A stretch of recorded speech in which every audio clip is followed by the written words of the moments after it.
Alright, we are spawning in already tucked away in this little cave base, and it is looking extra cozy tonight. I've got these dim torches along the walls, with a couple of furnaces going with that soft orange glow, and the chests are kind of a disaster, but they're stacked up in this corner like a little storage wall. There's even this tiny waterfall coming out of the stone over here, so you'll hear that gentle water sound while we hang out. So if you're new, this is how these videos work. I'm just going to be doing really slow, low-stress Minecraft stuff in the background while we read some of the wildest Reddit stories and some of your stories that you submitted. The idea is that the gameplay is predictable and kind of repetitive, like strip mining, organising, decorating. While I read and react in a really calm way, it's basically made for relaxing, zoning out or falling asleep, even though the actual drama in the stories is pretty intense. Thanks again for everyone who keeps telling me this is part of your bedtime ritual now. I think that's one of the nicest things you can say about a channel like this. If this is your first time here, don't worry, the pacing is going to stay chill. We're not speedrunning anything. We're not fighting the Ender Dragon. It's just cozy cave life and multiple stories with my takes and any updates if they exist. In-game, the plan for tonight is really simple. We're going to expand this little strip mine down here, just carving out long tunnels at a comfortable pace. While I'm reading, I'll probably pop back up to slowly sort these chests, because right now I have like rotten flesh next to diamonds for some reason. And as the stories unfold, I want to start decorating this underground base, adding some wood beams, maybe a little bedroom nook carved into the wall, and just making it feel like an actual home instead of a panic shelter. This is one of those things where nothing huge is happening on screen, but a lot is happening in the stories. We're going to get into relationships, boundaries, some petty revenge, and just people being kind of unhinged in very specific ways. I don't necessarily think every situation is black and white, but some of these are so wild that I'll probably have to stop mining just to process what we read. So if you like quietly judging people while watching someone dig for diamonds, you're in the right place. Let's go ahead and get comfortable, grab some water, dim your lights if you want, and we'll start with our first story in a second. The first one already had me pausing my game when I read the title, so we'll see how it feels reading it out loud together. Alright, so with that in mind, let's go ahead and actually get into the first story while we start doing something really simple down here. I'm going to drop us to a good Y level for diamonds, somewhere in that cozy little range where it's just stone, a couple ores, and not a lot of thinking required. We'll do a classic strip mine, straight tunnel first, then little branches every 3 blocks. Nothing fancy. Just that really repetitive, almost metronome kind of pattern. Dig 3 blocks forward, place a torch, dig 3 more, place another torch. It's the kind of thing where if you're watching this to fall asleep, your brain can just follow the rhythm and not worry about me accidentally falling into lava. Probably. Alright, let's go ahead and judge some people while we start this strip mine. This first one is an Aita story about a roommate who might be just a little too comfortable borrowing things. And when I say borrowing, I mean in that way where you're like, did I lend this to you? Or did it just migrate to your side of the apartment on its own? So the basic setup is pretty simple. OP lives with a roommate in a small place, shared kitchen, shared living room, separate bedrooms. They're not dating, not family, just 2 adults trying to save money on rent. At first, it's normal roommate stuff, like sharing dishes and occasionally swapping groceries if someone runs out of milk. Nothing wild. But over time, the lines between shared and mine start getting really blurry. As I'm talking, I'm just going to keep carving this main hallway. We'll do like 10 blocks, then torch. 10 more blocks, another torch. It's repetitive on purpose. You'll see me pause every now and then when the story gets weird. But the goal is for this to feel like that slow late night walk through the mine where you already know the path. Back to the story. The conflict really kicks in when the roommate starts borrowing more personal things. We're not just talking about sugar or a frying pan anymore. We're talking clothes disappearing and reappearing, favourite snacks getting eaten without being replaced, and even some hygiene stuff going missing from the bathroom. OP starts to feel like their bedroom is the only truly safe space, and even that might be questionable. I don't necessarily think having a relaxed, shared vibe with a roommate is bad. I'm definitely not someone that believes you need to label every single fork with your name. But this is one of those things where if you feel like you're constantly being low-key invaded, that adds up. Nothing explodes on day one. It's the pattern that starts to feel off. So as we branch off this hallway and start these little side tunnels, try to pick a side in your head. Is OP overreacting about normal roommate stuff, or are these actual boundary issues?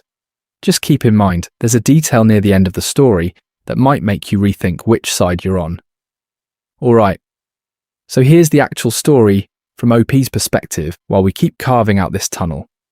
I'm a 24-year-old woman, and I've been living with my roommate Jess, 25, for about 10 months. It's a 2-bedroom apartment, kind of average size, nothing fancy. But when we first moved in, the vibe was really chill. We split rent, we'd watch shows together a couple nights a week, sometimes cook together, and it felt like that ideal early 20s roommate situation where you're not best friends, but you're friendly and respectful. At least that's what I thought. The borrowing started small. A hoodie here, a pair of socks there.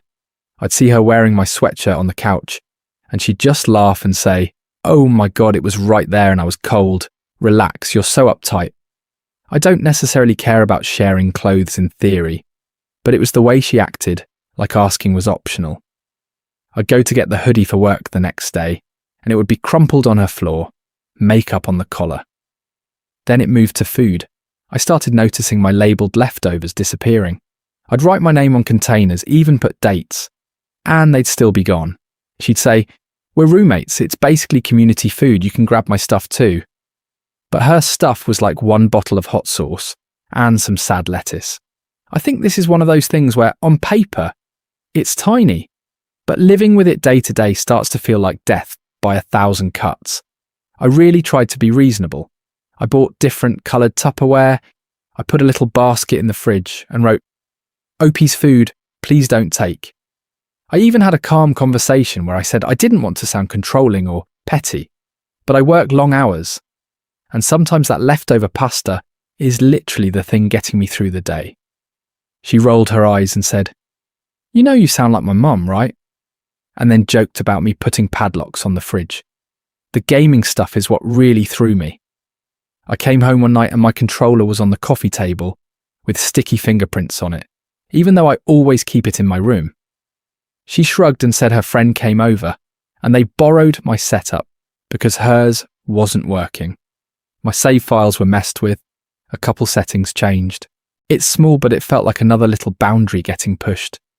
The big thing happened on a Saturday. I'd gone out in the morning and when I came back I noticed my jewellery box on her dresser. Not just opened, moved. One of my necklaces was missing, a really sentimental one my grandma gave me before she passed. I asked her where it was, trying to stay calm, and she casually said she'd lent it to a coworker for a date because it matched her dress better, and she figured I wouldn't mind, it's just sitting there most of the time. I just froze.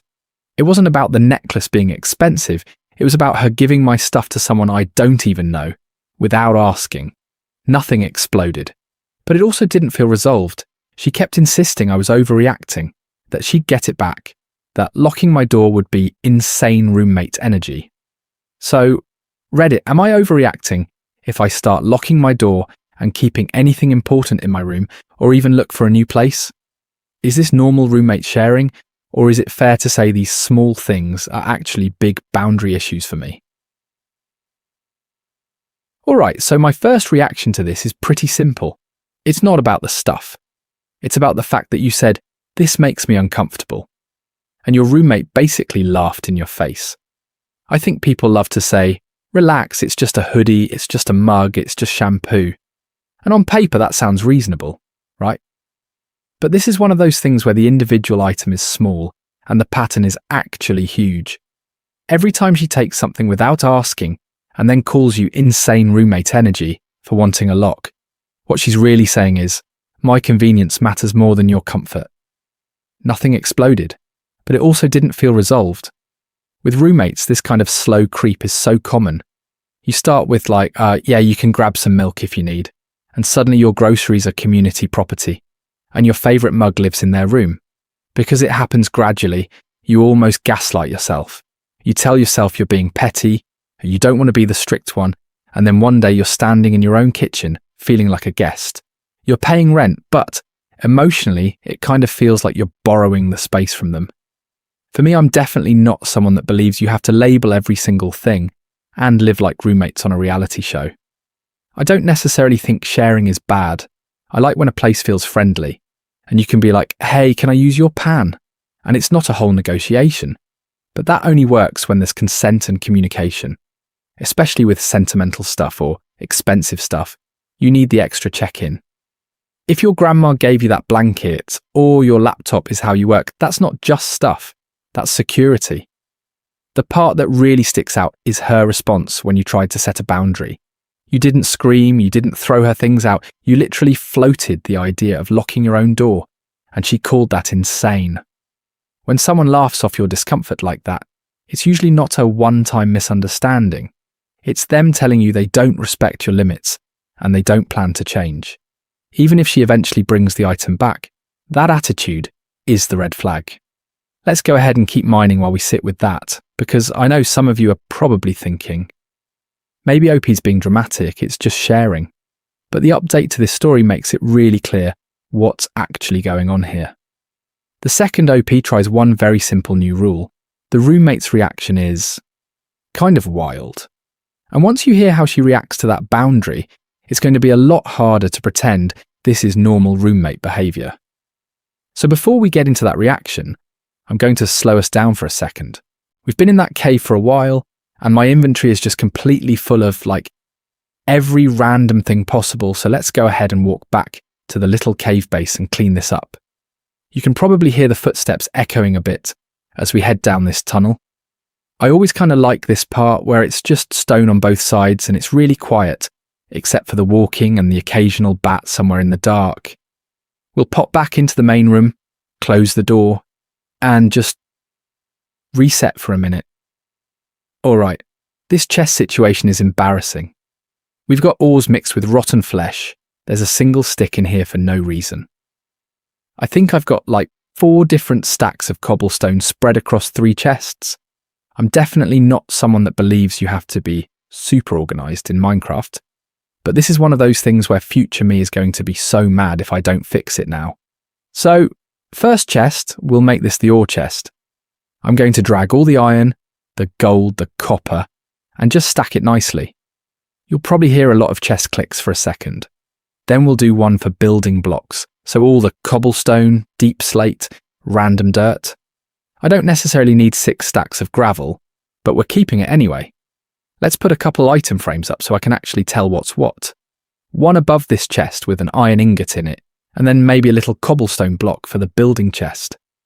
It's such a tiny thing, but it makes the base feel more like a real place, and not just a hole where I panic dump everything after a cave run. We'll make this one the random junk chest. That's where the spider eyes, extra doors, one single arrow, all that stuff goes. Everyone has that one drawer in their house like that, right? Same energy. Just throw it in, close the lid, pretend it's organised. I'm going to toss some iron into the furnace too. You'll hear the little crackle from the coal starting up. While that smelts, we'll just slowly move a couple more stacks around. Get the food in one spot, tools in another. Nothing exciting happening, but that's kind of the point. Oh wait, hold on, there's a little water pool right under this staircase I dug out earlier. And yeah, we've got an axolotl down here just vibing with a couple fish. Let's take this guy with us too. Come here, get in the bucket. Come on. Okay, we'll put him in the base for now so he's safe. Alright, everything's pretty much sorted. The iron's almost done, and the axolotl has his own tiny corner pool. Once this is finished smelting, we'll sit down, pull that roommate story back up, and read the update to see how that confrontation actually went. Alright, iron's done, axolotl is vibing, doors are shut, so let's go ahead and pull up that roommate update. This one is from the same week, just a couple of days later, which already tells you things escalated pretty fast after that first confrontation. OP says, so after reading all the comments, I decided to actually do something instead of just spiraling. I didn't go full Fort Knox, but I bought one of those simple bedroom door locks from the hardware store and had my friend help me install it. It's the kind where you can still open it from the inside without a key, but it keeps the door from being opened if I'm not there. While I read this, I'm just slowly strip mining in a straight line, because this is one of those things where the calm, repetitive Minecraft stuff kind of matches the, okay, I'm finally taking control of my space energy. OP says they also started keeping their door fully closed whenever they were home, which they never used to do. Roommate noticed literally the first day, they write. He came home, tried to push my door open like he always does, and it didn't move. He knocked once, then kind of laughed and went, "Dude, what? Are you locking your door now? Paranoid much?" OP says they opened the door a crack and told him, "Yeah, I'm just trying to keep my stuff organised and private." Nothing dramatic, just a simple boundary. I don't necessarily think that's unreasonable at all, but the roommate apparently made a face and said, "You know, I'm not going to steal your socks or whatever. We're not strangers." Over the next couple days, it got weirder. OP says he'd walk down the hall and, jokingly, rattle the doorknob if it was locked, then call out, "Everything safe in there?" Like trying to play it off as a bit. But it's that kind of bit that doesn't really feel like a joke. At one point, OP was in the kitchen and heard him try the door, find it locked and mutter, "So dramatic," under his breath. Emotionally, OP is kind of split. They write, "I feel guilty because it makes the apartment vibe awkward now, but I also slept better the last 2 nights than I have in months. I didn't wake up once to check if my backpack was where I left it. I didn't do the mental inventory of, is my laptop still on the desk? I just went to bed." They say they're definitely calmer when they leave for work too, because they can close the door, lock it, and not spend the whole commute replaying weird little roommate moments. I'm definitely not someone that believes a lock fixes a bad relationship, but it can show you how bad it already was. The update ends with OP saying, "Now that he's reacting like this to a basic lock, I'm starting to think this living situation just isn't sustainable. I've started casually checking rental sites just in case. I don't know if I'm overreacting, but it feels like I might need a backup plan." Nothing exploded, but it also didn't feel resolved, and that sets us up for the next part of this story really well. Alright, so after that last line about checking rental sites, I went down to the comments on this story, and Reddit did what Reddit always does. The top stuff is basically people yelling, "Just move out," or "This roommate is stealing, call the cops right now." It makes sense on one level, but it can also feel a bit dramatic, when you remember this is probably a younger OP who's just trying to survive month to month. I'm definitely not someone that believes you should just tolerate anything to keep the peace, but I also remember what it's like when rent is your biggest anxiety. Moving out might be the healthiest long-term option. It probably is, honestly. But that doesn't mean it's realistic to snap your fingers and magically have first and last month's rent, movers, a new place, and maybe even new furniture. Especially if you're in school, or this is your first time living away from family. Just move out is kind of like telling someone just buy a house when they say their landlord sucks. What I liked was some of the more thoughtful comments that slowed it down a bit. People suggesting, "Hey, have a real sit-down conversation, not just a hallway argument." Or, "Put stuff in writing, even if it's just a shared note on your phones." A few folks talked about using a shared expense app for groceries, so it's really clear who paid for what. That's not going to fix a bad personality, but it does remove a lot of the, "Oh, I thought that was for both of us," excuses that come up in this kind of story. At the same time, I think the commenters calling out the roommate's attitude were completely right. The laughing is a big thing for me. You can misunderstand boundaries and still be a decent partner or roommate. You can mess up, you can be a little messy with money. But when someone is clearly uncomfortable and your first response is to laugh at them, that's a red flag. It's not just about the groceries or the lock, it's about the fact that he didn't take her feelings seriously at all. So this is one of those things where I don't necessarily fall into the burn it all down tonight camp. But I also don't think OP should just wait around, hoping this roommate suddenly discovers empathy. If I were in her shoes, I'd treat this as the moment you quietly start planning an exit. You can still try communication, you can still do the written rules and the expense app, but in the background you're mining for options the way we're mining for iron down here. Because the real question isn't just, is he stealing food? It's what he does next. And OP does end up testing that in a way that escalates this way more than a simple lock ever could. And that's kind of where this story quietly tilts, right? It doesn't go full explosion. No screaming match in the kitchen. No dramatic suitcase dragging moment. It's just more tension, less trust. OP starts mentally checking out while still technically living there, the way I'm still technically in this cave, but already planning a little cabin somewhere far away from all this lava. Nothing exploded. But it also didn't feel resolved, and I think this is one of those things people underestimate with roommates. We always imagine the big betrayal, like they steal rent money or trash the place. But most of the time it's small. Repeat disrespect that slowly adds up. The unlabeled leftovers that mysteriously disappear. The shared stuff that only ever seems to move in one direction. The way every conversation about it somehow leaves you feeling like you're overreacting. I'm definitely not someone that believes you have to wait for a smoking gun moment to be allowed to leave a situation. Sometimes the evidence is just how you feel every day. When you walk through the door, you start noticing you're quieter, you stay in your room longer, you cook less because you don't want to deal with the kitchen. Nothing is technically bad enough on paper, but your nervous system is like, yeah, I'm done. And that's valid.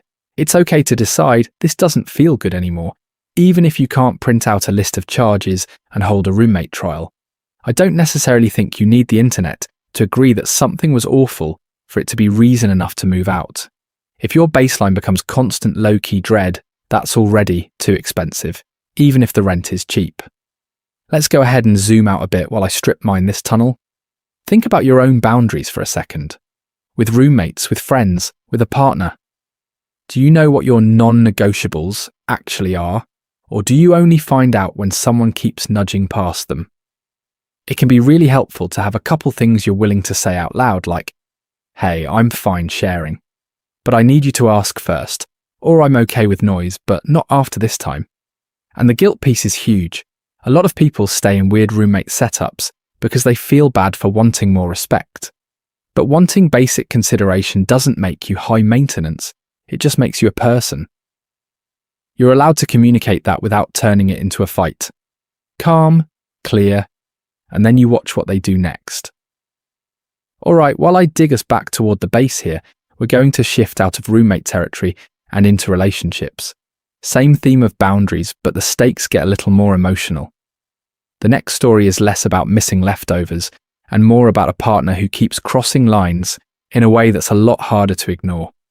So if this one was a slow burn, the next one is slightly messier. Slightly messier. Alright, while that sinks in a little, I'm just going to peel off into a new branch mine here. We'll go like 10 blocks this way, place a torch, and just listen to the pickaxe for a second. I think this is one of those things where even in Minecraft, you kind of feel how the small choices stack up.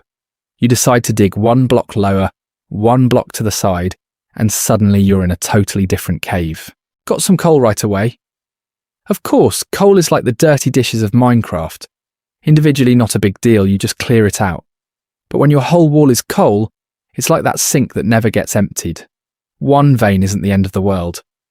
10 veins you're the only one dealing with? That's when it starts to feel like disrespect, not just clutter. Drop another torch here. This is usually where people tell me they start drifting off. Just to this part. Simple tunnel, same sound, nothing exploding. And honestly, that's kind of the goal. The stories can be wild, but I want the way we talk about them to stay pretty calm and slow. I'm definitely not someone that believes you have to shout or get super worked up to make a point. You can judge people quietly.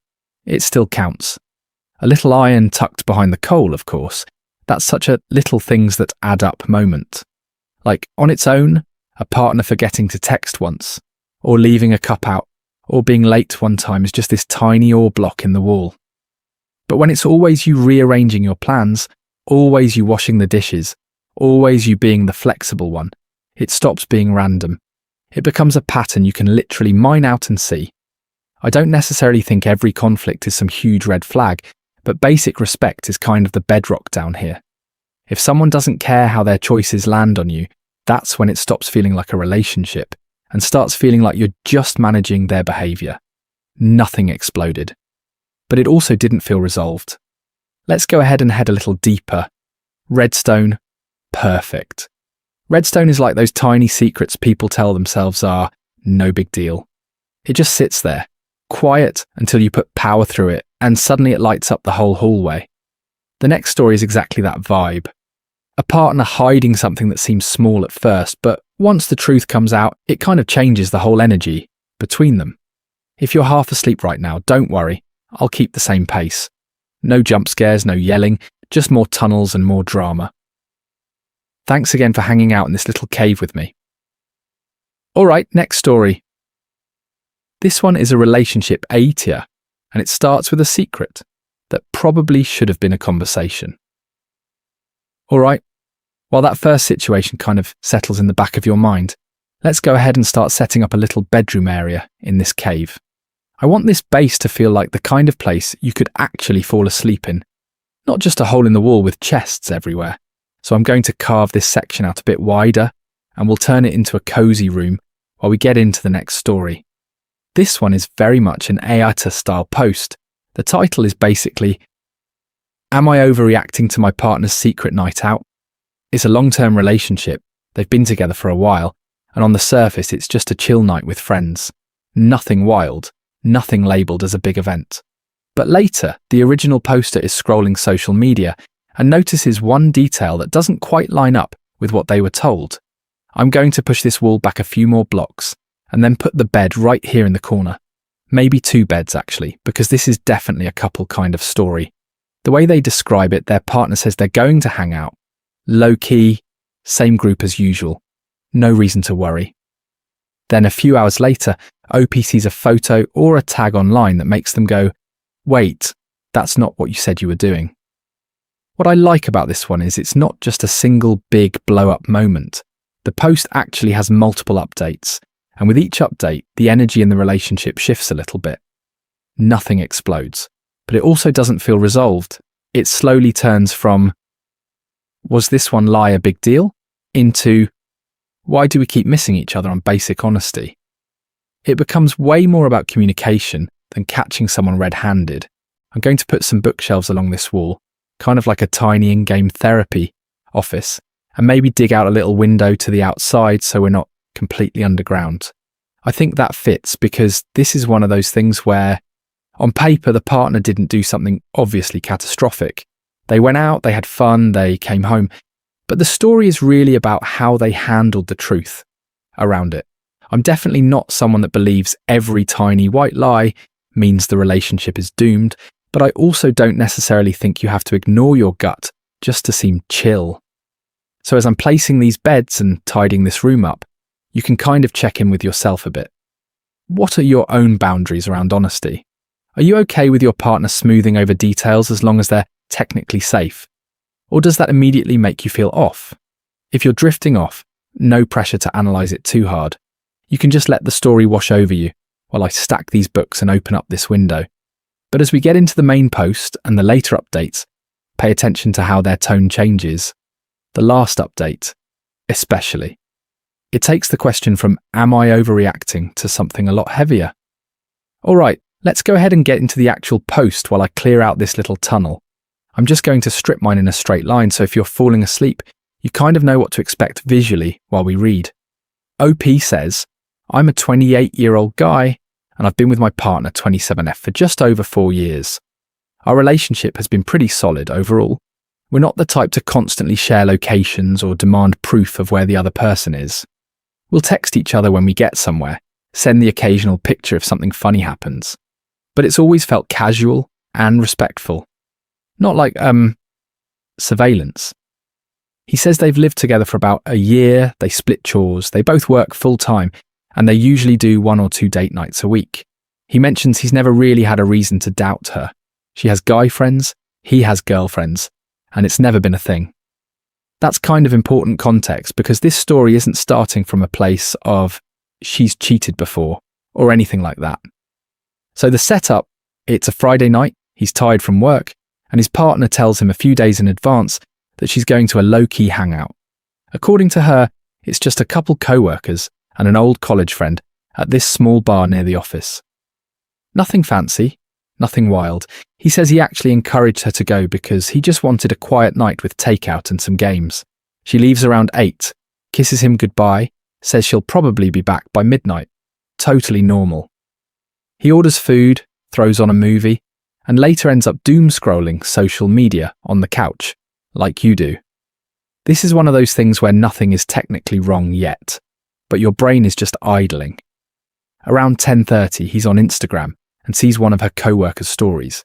It's clearly the same night, same outfit, same group. But it's not a chill bar. It's a full-on club. Flashing lights, loud music, packed dance floor. He taps through and notices there are way more people than a few friends. He recognizes at least 2 people his partner has never mentioned. Then he hits the story that really throws him. It's a boomerang of his partner taking a shot, arm around a guy he recognizes as her ex from college. The caption is something like, reunited with the Chaos duo.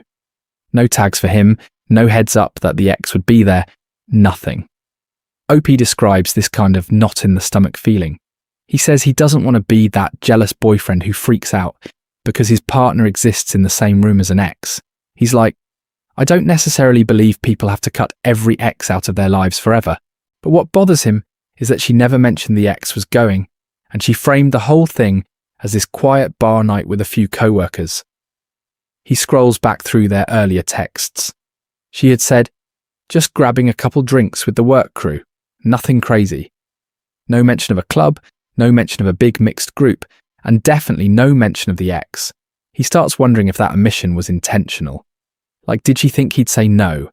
Did she just not want to deal with a conversation? He doesn't text her in the moment. He says he didn't want to start a fight while she was out, and he was trying really hard to check himself.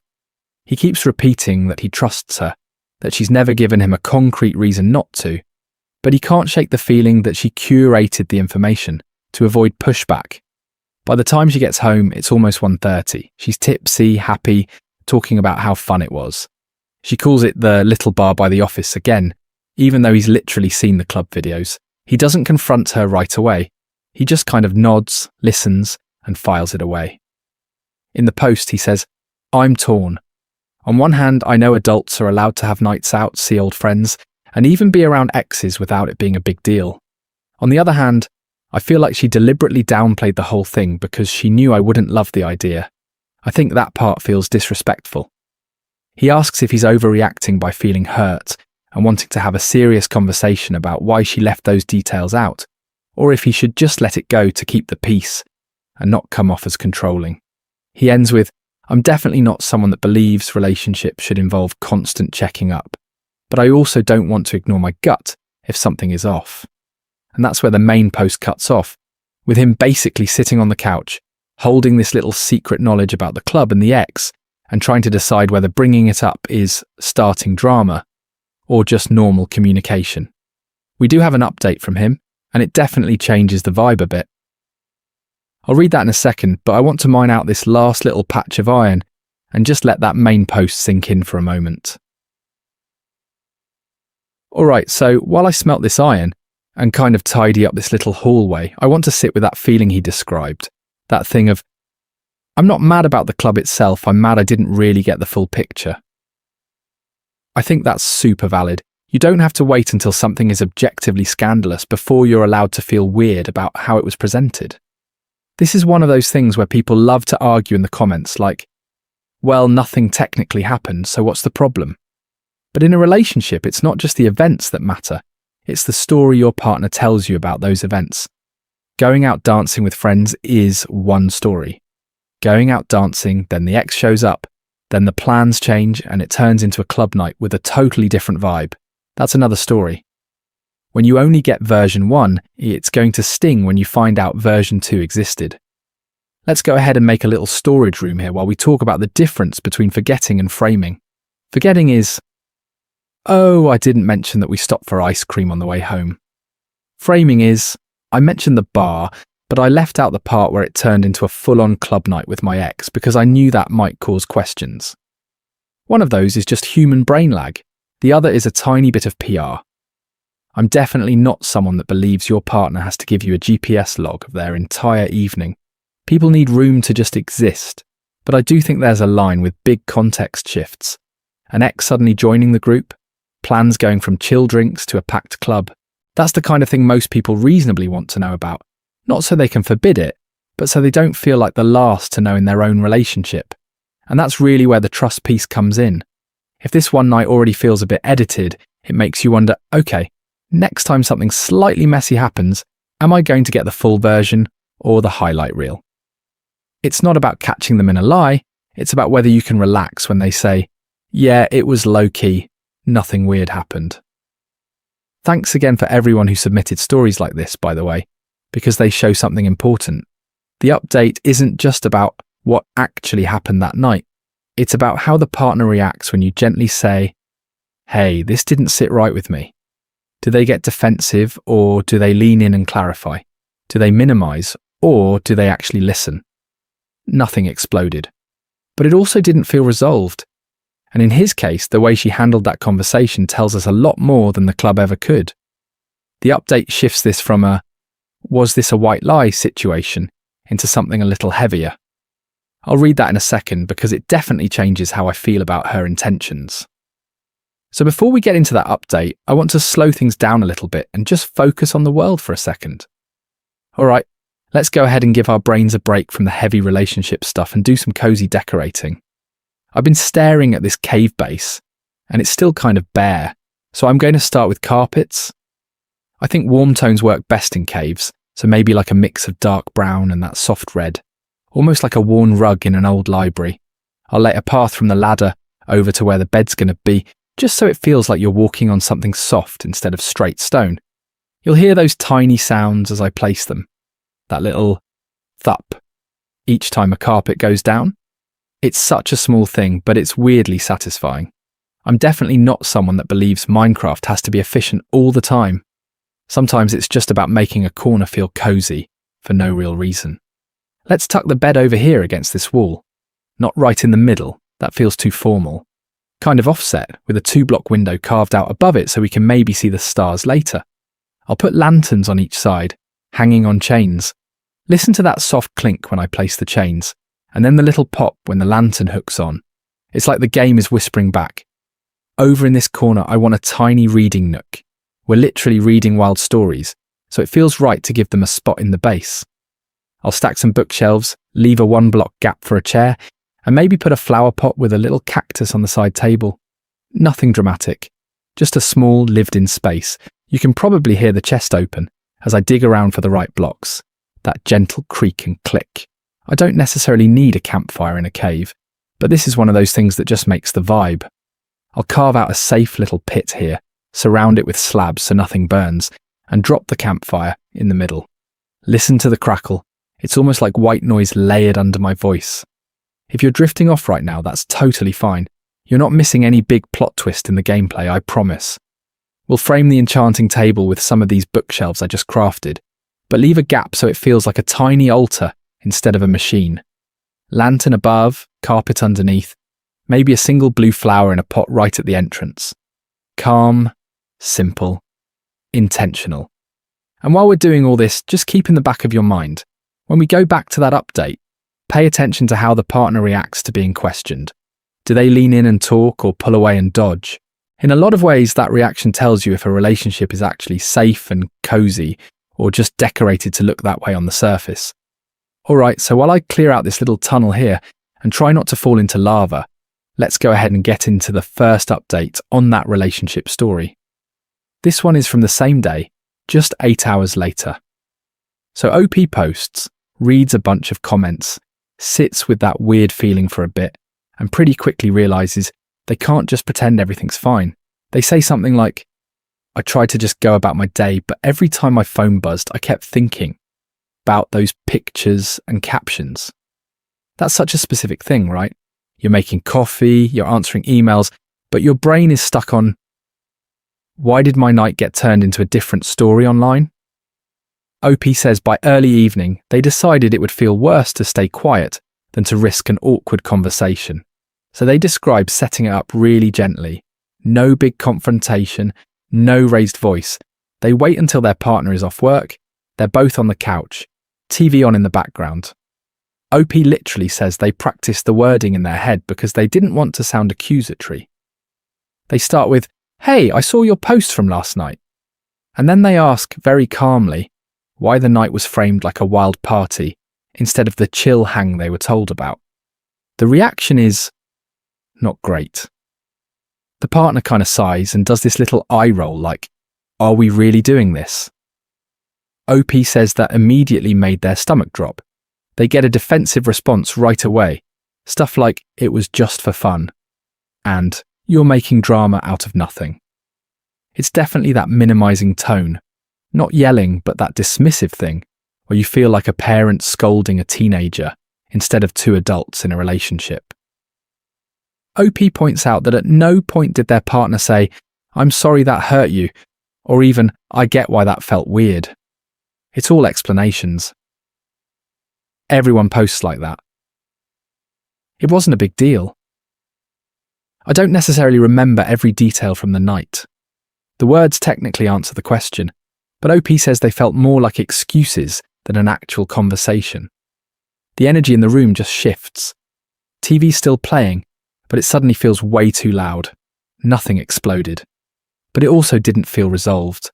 OP says they ended up kind of going quiet, nodding along, and then changing the subject because they didn't want it to turn into a bigger fight.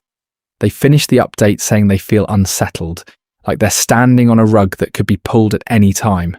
Do they push harder and risk being labelled dramatic? Or do they accept the explanation and try to move on? I'm definitely not someone that believes every awkward moment means you have to break up on the spot, but this is one of those things where the reaction tells you a lot.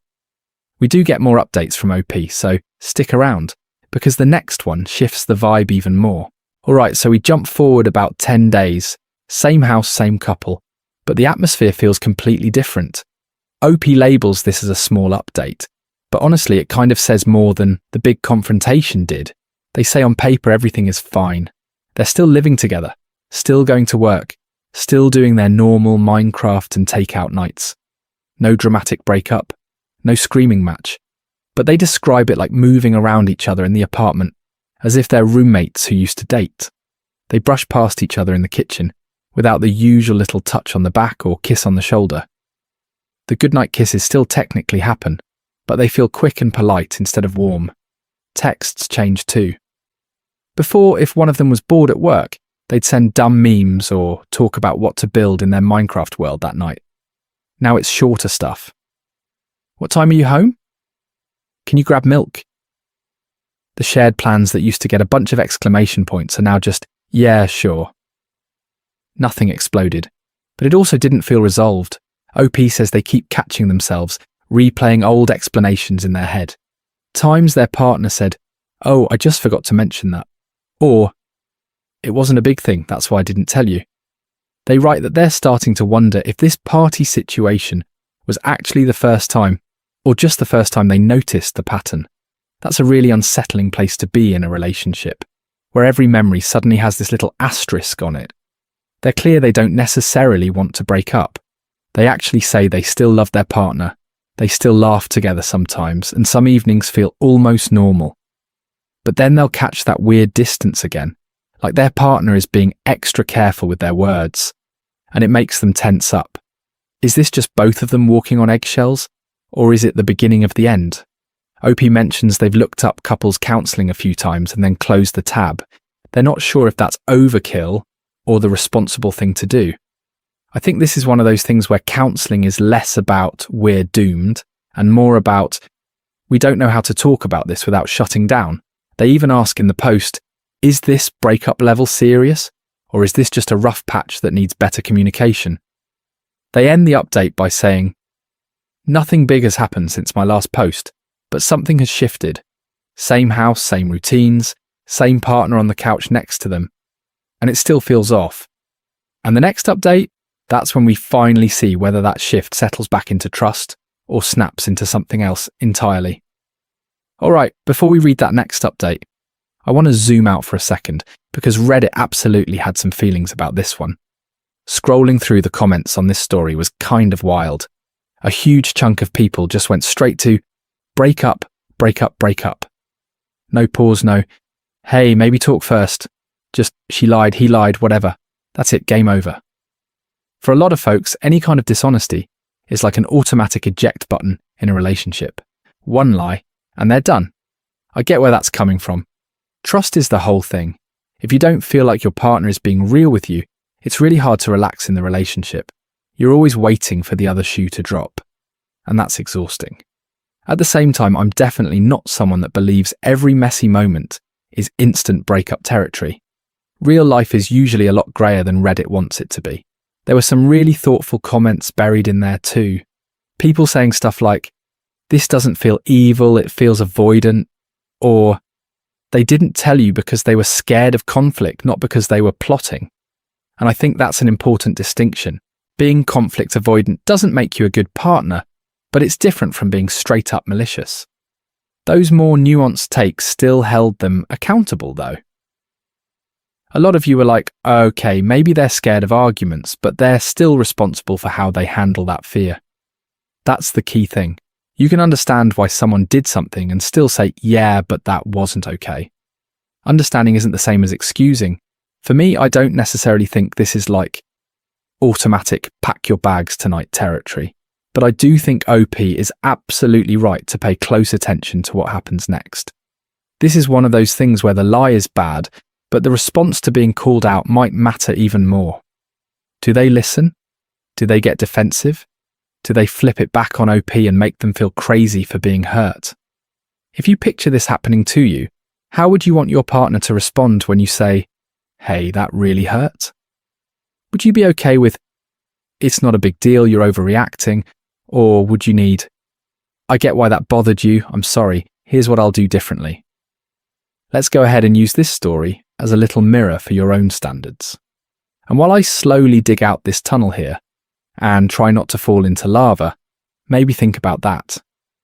You can't always control whether someone messes up, but you can decide what kind of repair you're willing to accept.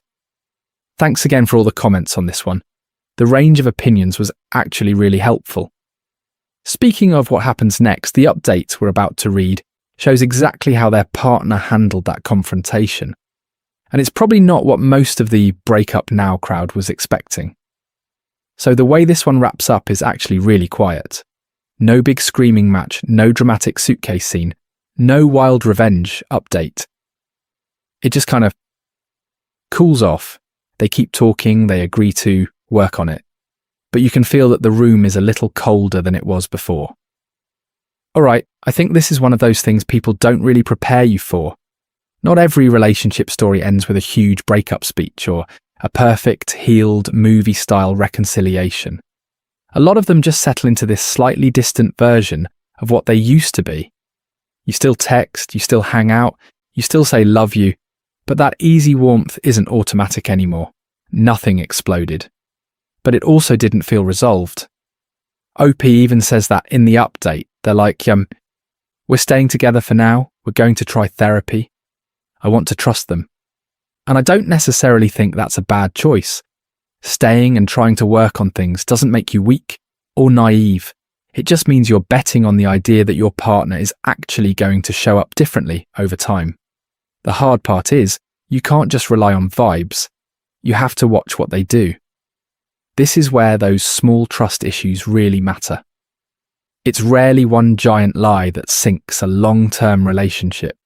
It's the tiny, repeated, "you're overreacting," the jokes at your expense when you're trying to be serious, the way they roll their eyes when you say something hurt you.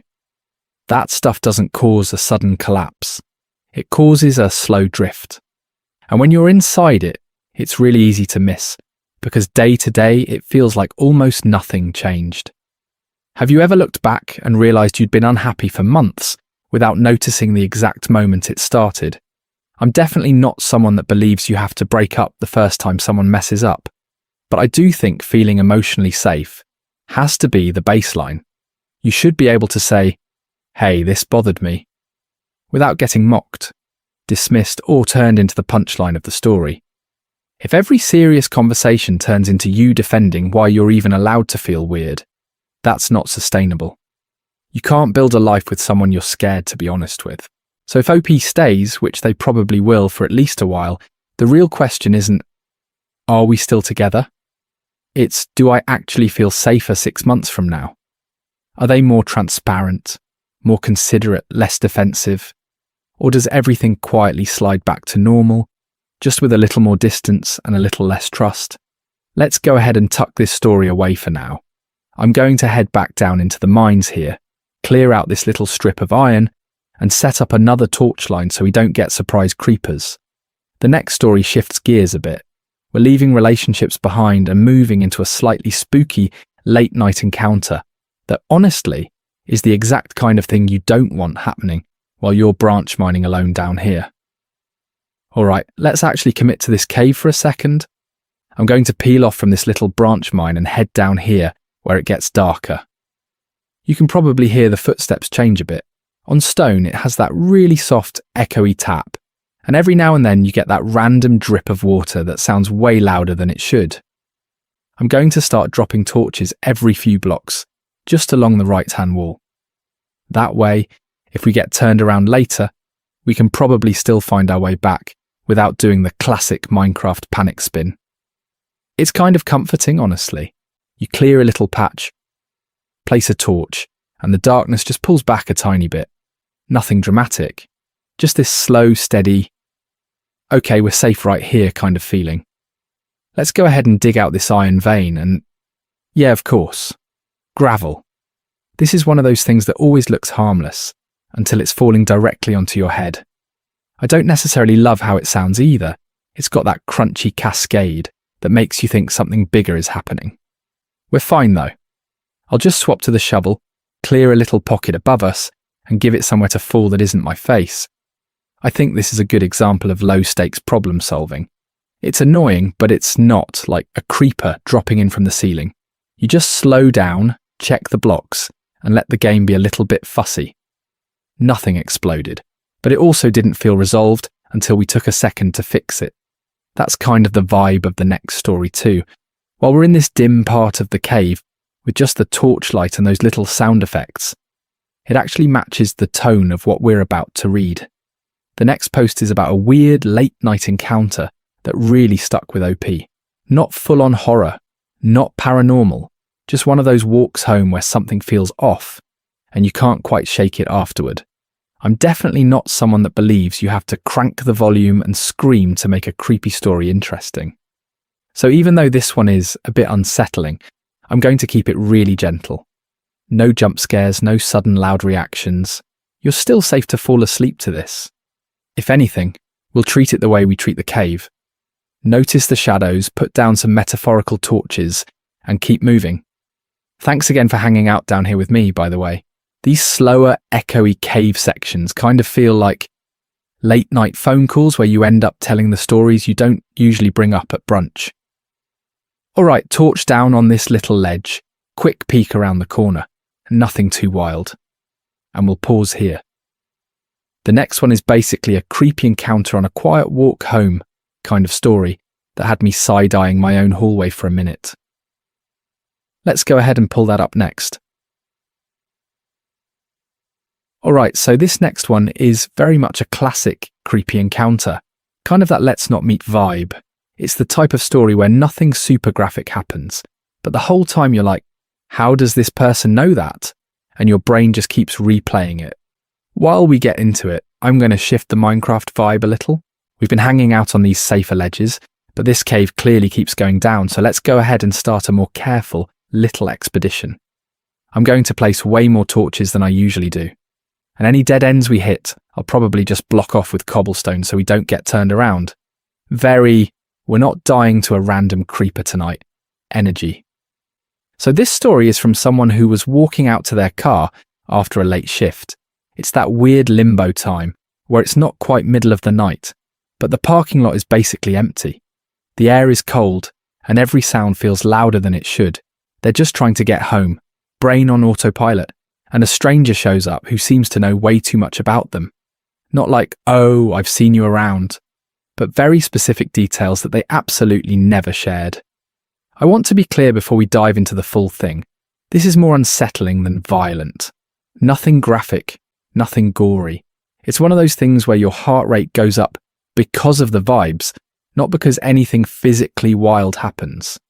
So if you're listening to this while you're trying to fall asleep, you don't have to brace for some horror movie jump scare moment.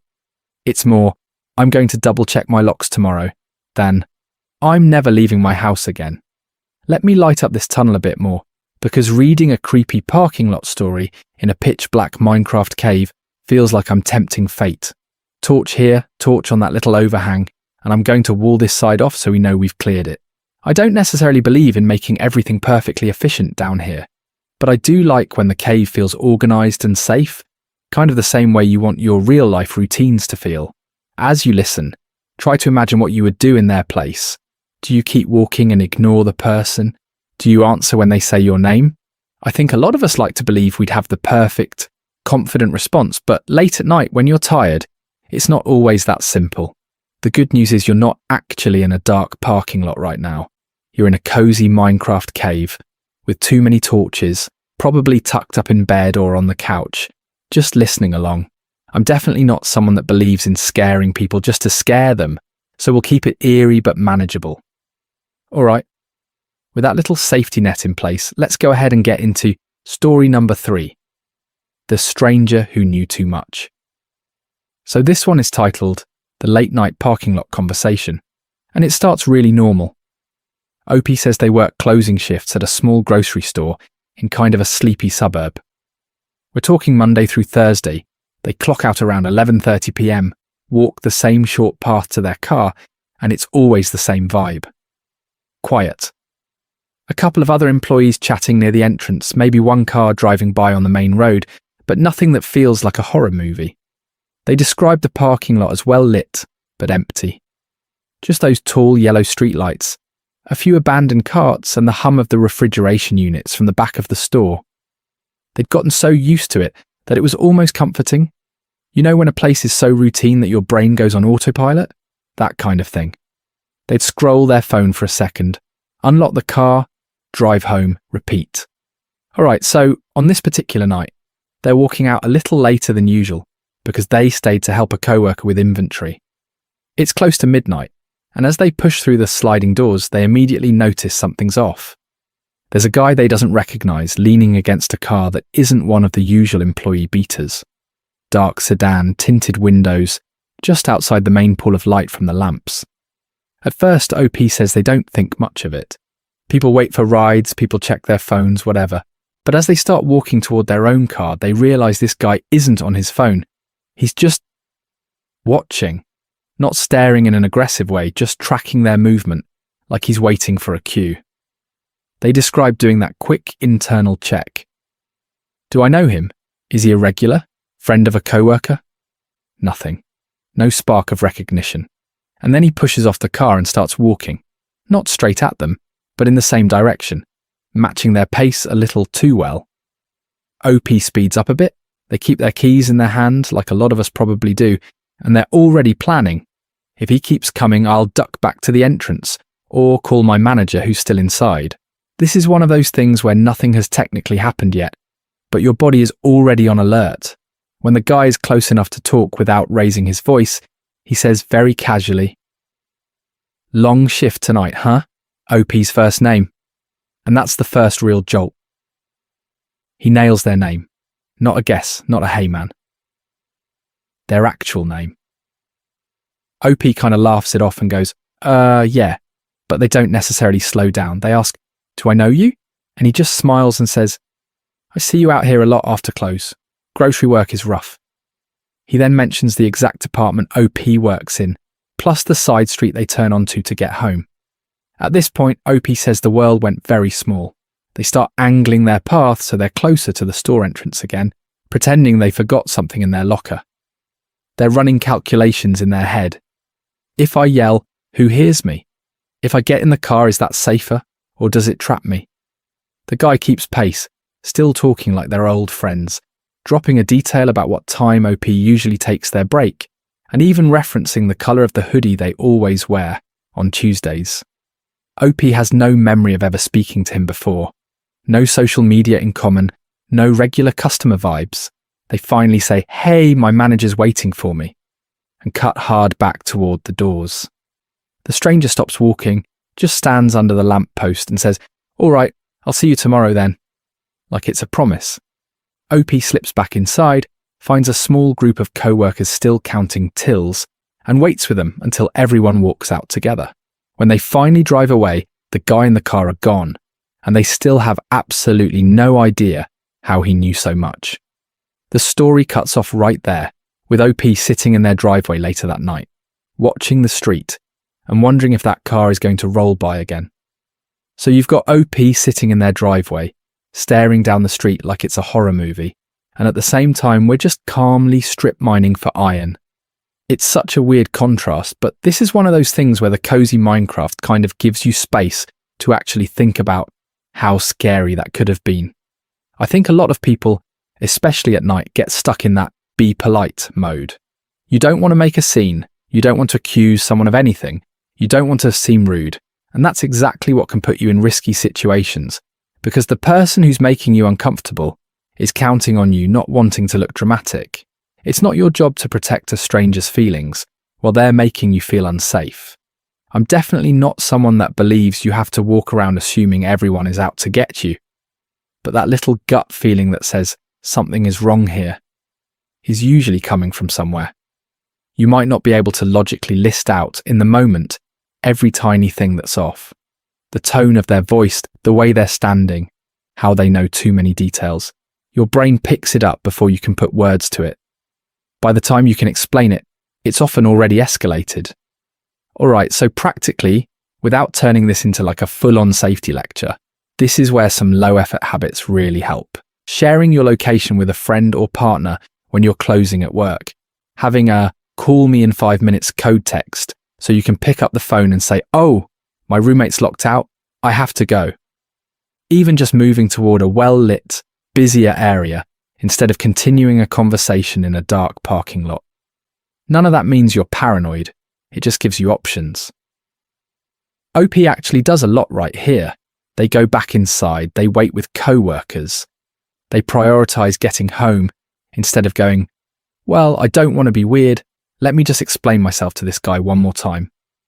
They probably felt rude or like they were overreacting, but I don't necessarily think you owe politeness to someone who is ignoring your boundaries. Nothing exploded, but it also didn't feel resolved. And the "how did he know all that" part is what keeps you up, right? Like, was he watching earlier? Did someone slip up? Is he just guessing? There is a small update where OP figures out a possible source of the info, and it's kind of relieving and still a little creepy at the same time. So let's go ahead and finish this tunnel, grab this last bit of coal, and then I'll read you what they found out, because it does change the vibe of the story just a bit. Alright, before we get into that update and the whole "who was watching you" thing, I'm going to let your brain breathe for a second and just deal with this cave situation. We've got this tiny, annoying water stream just absolutely ruining the vibe of this tunnel, so let's go ahead and fix that. I'm going to dig up here just a couple blocks and see where this thing starts. It's usually like one random source block tucked in the ceiling. Yeah, there it is. We'll just plug this up with a bit of cobblestone. There we go. Immediate piece. I think it's funny how just turning off a Minecraft water flow feels like turning down the volume in your head. We'll leave this little pool at the bottom though, because that's actually kind of nice for a safe drop. If I need to come down here again, I can just hop into the water instead of doing the awkward staircase thing. It's not fancy, but it works, and this is one of those things where simple is usually better anyway. While we're over here, I'm just going to follow this wall and see if there's anything hiding. Oh, there we go, some lapis. Lapis is one of those ores that always looks way more exciting than it actually is, but it's still nice to have for enchanting. We'll grab all of this, and I'll try not to fall into any surprise holes while I'm talking. Cave sounds are kind of doing their thing in the background right now. You've got the little drips, the echo, that faint ambient whoosh. Nothing's jumping out, nothing's chasing us. Nothing exploded, but it also doesn't feel resolved, which is actually perfect for a calm moment like this, I know that last part of the story got a little intense, especially with the whole, is someone literally outside my window angle? I don't necessarily want people lying in bed staring at the ceiling, replaying that. So just so you're not stressing, the update is actually less scary than you're probably imagining. Still weird, but not horror movie level or anything. I'm definitely not someone that believes you have to keep everything super dramatic for it to be interesting. Sometimes the best thing is just quietly mining some gold, listening to the soft pickaxe sounds, and letting your nervous system chill out. Speaking of, there's a little patch of gold right here, so we'll grab that too. Thanks again for hanging out during these slower bits, by the way. I know some of you are literally using this to fall asleep, so having these little torch and water breaks kind of resets the pattern. We get a spike with a creepy story, then we come back down here into the cozy cave, where the worst thing that happens is gravel. Alright, I'm going to light up this last dark corner so nothing spawns behind us, and then we'll head back to that tunnel.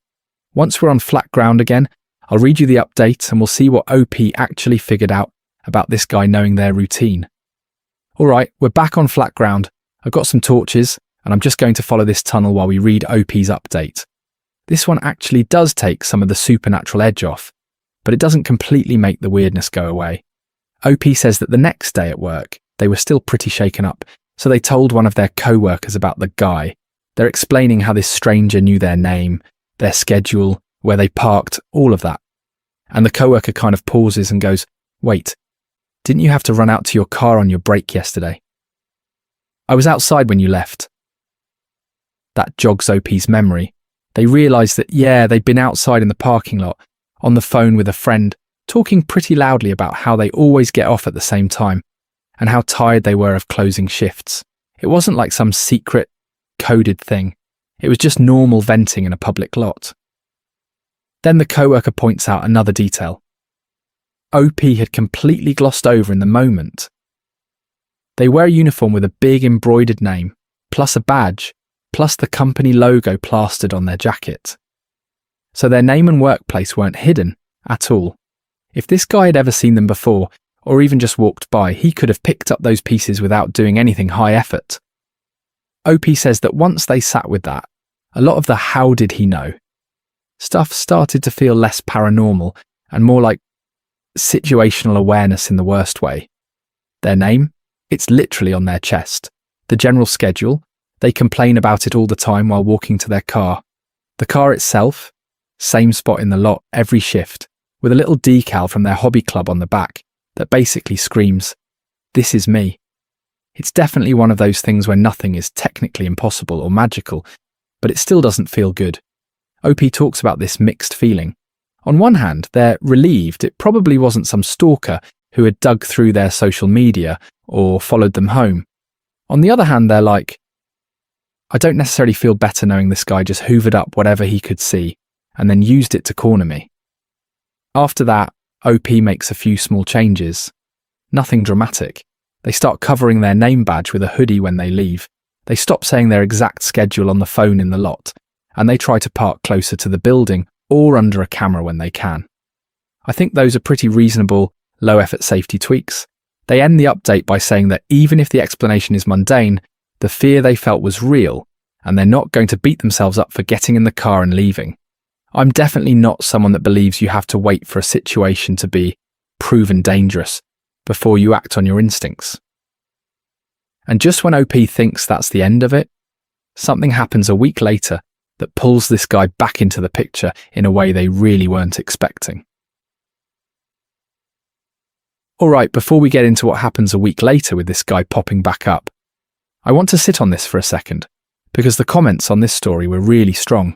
As I'm just kind of smoothing out this tunnel here and placing some torches, I kept thinking about how many of you said the same basic thing.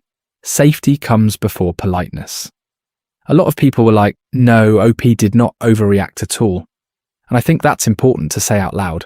We're so used to being told not to be rude, not to make a scene, that we forget a basic thing. You don't owe a stranger your comfort. You don't owe them a conversation at midnight in an empty parking lot. If something feels off, getting in your car and leaving is not dramatic. It's just self-preservation. There were a few comments that were more like, This was just awkward. The guy was probably lonely. I don't necessarily want to villainize every weird interaction. But context really matters. It's dark, OP is alone, this guy is blocking their space and won't take the hint. That's very different from someone making small talk at a crowded coffee shop at noon.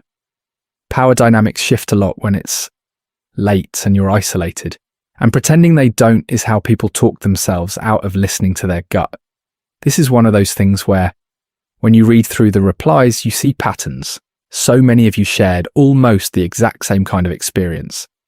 Walking home from the bus stop, and a car slows down to ask for directions. A coworker who just happens to leave the building at the same time as you every night. The guy in the grocery store who keeps showing up in the same aisle. Nothing technically happens, but your whole body is like, we need to leave. Hearing that over and over creates this sense of, okay, we're not imagining this. I'm definitely not someone that believes you have to wait until it escalates to be allowed to act. It's okay to set a hard boundary with a stranger before anything actually crosses a legal line. You can walk away, you can say, I'm not comfortable, please move. You can call a friend on speaker, you can even ask staff or security for help. Prevention isn't paranoid, prevention is just deciding you'd rather feel a little awkward now than unsafe later. So as I'm just strip mining in this really boring straight line, I kind of like that the comments section turned into a little library of gut feeling stories and backup plans. It's not about scaring people. It's about having language and options ready so you're not scrambling in the moment. That said, I know this kind of story can crank your anxiety up when you're literally trying to fall asleep to Minecraft. So let's go ahead and shift gears. The next one is still a little spicy, but in a much lighter, petty revenge way. Nobody's getting followed in a parking lot. We're talking about a neighbour, a stolen parking spot, and a very creative solution that might make you grin a little too hard before bed. So while we're talking about stolen parking spots, I'm going to start heading back up, because this cave plus creepy stalker energy is a little too much at the same time. I've got like 3 stacks of cobblestone, so I'm just going to carve a staircase straight out of this wall and see where we end up. It always feels a little risky, like I'm about to dig into a lava pool or a zombie party. Alright, we're going to do the classic spiral staircase. 2 blocks up, turn, 2 blocks up, turn. This is one of those things in Minecraft that's kind of mindless in a good way. You don't have to think too hard, and you can just let the story sit in the back of your mind. And then suddenly you hit that first patch of dirt and you're like, okay, we're close, we're almost out of the weird underground energy. There we go, daylight. I always like that moment where the screen goes from dark grey stone to bright sky and green trees. It's such a mood shift. We went from echoey cave noises and is someone following me in a parking lot to birds chirping and clouds just drifting by. Nothing exploded, but it also didn't feel resolved. It's more like we're surfacing to take a breath before the next round of drama. Since we're up here, I think I'm going to flatten out this little hill next to the base. It's kind of messy, and I've been ignoring it. Let's go ahead and shave this top layer off and make a nice clean rectangle. It feels very symbolic after that last story. You deal with chaotic people, and then you spend the next month just quietly cleaning up the emotional mess they left behind. In Minecraft, at least the dirt stacks nicely in a chest. I'm definitely not someone that believes every petty situation needs a full nuclear response, but the next story is one of those where a tiny, well-aimed consequence fits perfectly. Think loud neighbour who treats quiet hours like a suggestion, or a coworker who's constantly blasting videos on speaker. They're not like dangerous, but they slowly erode your sanity until you snap a little bit. We're going to plant some crops here as we talk about it. I'll put wheat along this side, maybe potatoes on the other, just to keep it organised. It's kind of like replanting your peace after someone's been stomping all over it. You pull the weeds, you put down water, you say, okay, this is my space again. And in the story, the neighbour finally gets a taste of their own noise at a very inconvenient time. Before we jump into that, mentally rank the stories so far. Which one would you be most annoyed or creeped out by if it happened to you? You don't have to type it out. You can just kind of decide in your head while you're half asleep, watching me till this little Minecraft field. Pattern interrupt though. Imagine your loud neighbour suddenly begging you to be quiet for once. That's where we're going next. So speaking of loud neighbours begging for quiet, let's go ahead and get into this next one, because it is such a petty revenge, mildly infuriating hybrid. It's one of those stories where nobody's going to jail, nothing gets destroyed, but the satisfaction level is still like way higher than it has any right to be. While I'm talking, I'm just going to start laying out some farmland here. I've got my little water trench already dug, so I'm going to hoe out these rows for a wheat field. It's a really simple, repetitive thing, which kind of matches the energy of this story. Same problem. Over and over and over until the person finally snaps in a very calm way. So the setup is pretty straightforward. OP lives in an apartment with one of those chronically loud neighbours. We're talking bass-heavy music at 2 a.m, random stomping like they're doing CrossFit in steel boots, and then somehow they also yell on the phone like the other person is across an ocean. Nothing explodes, but it also doesn't feel resolved, because every night it's the same thing. OP actually tries to be decent about it first. They knock on the door during the day, they explain they work early mornings, they ask if the neighbour can just keep it down after like 10 or 11. The neighbour smiles, nods, says, yeah, of course. And then that night it's even louder. Then OP tries again, and this time the neighbour kind of laughs it off and makes a little joke about, oh, you're just sensitive. That's where it starts to feel less like an accident and more like disrespect. I'm definitely not someone that believes you have to be perfectly silent in an apartment. People live their lives, kids run around, stuff falls, whatever. But this is one of those things where the pattern tells you everything. When someone knows they're bothering you and they double down, it stops being just noise and starts being a boundary issue. All right, I've got one full row hoed. I'm going to mirror it on this side and maybe put a fence around the whole thing so it looks neat. This kind of methodical placing of blocks feels very OP sitting there planning, you know? They don't want to do anything illegal, they don't want to damage the neighbour's stuff, but they do kind of want the neighbour to finally feel how exhausting their chaos is.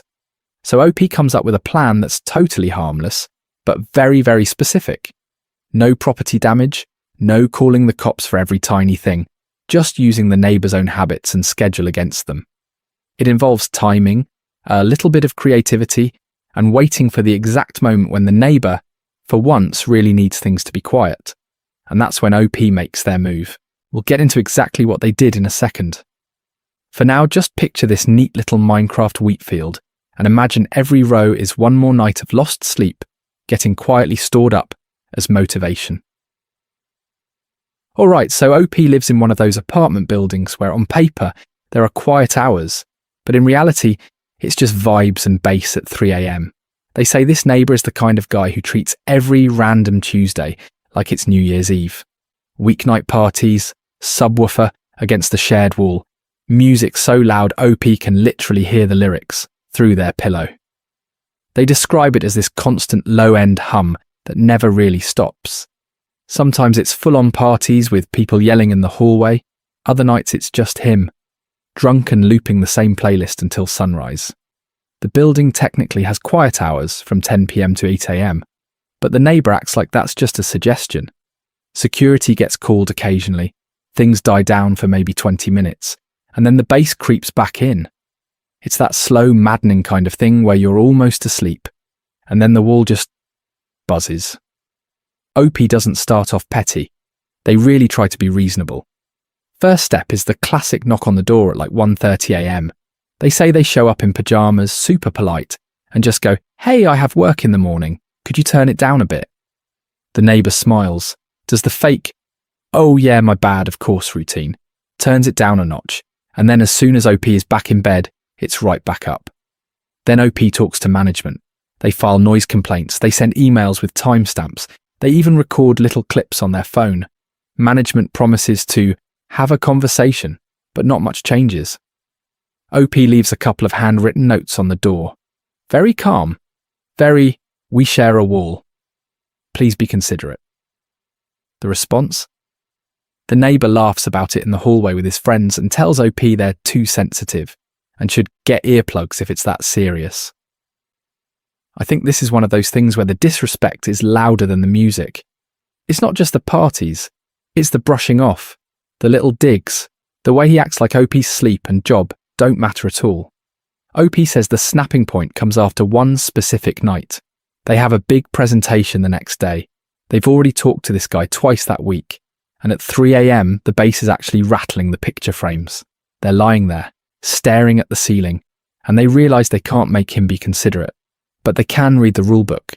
The building allows loud appliances and normal living noise from 8 a.m. to 10 p.m. No limits on how annoying that noise can be, as long as it's not technically a party. OP knows from all the drunken bragging in the hallway that this guy works late shifts and sleeps in until noon.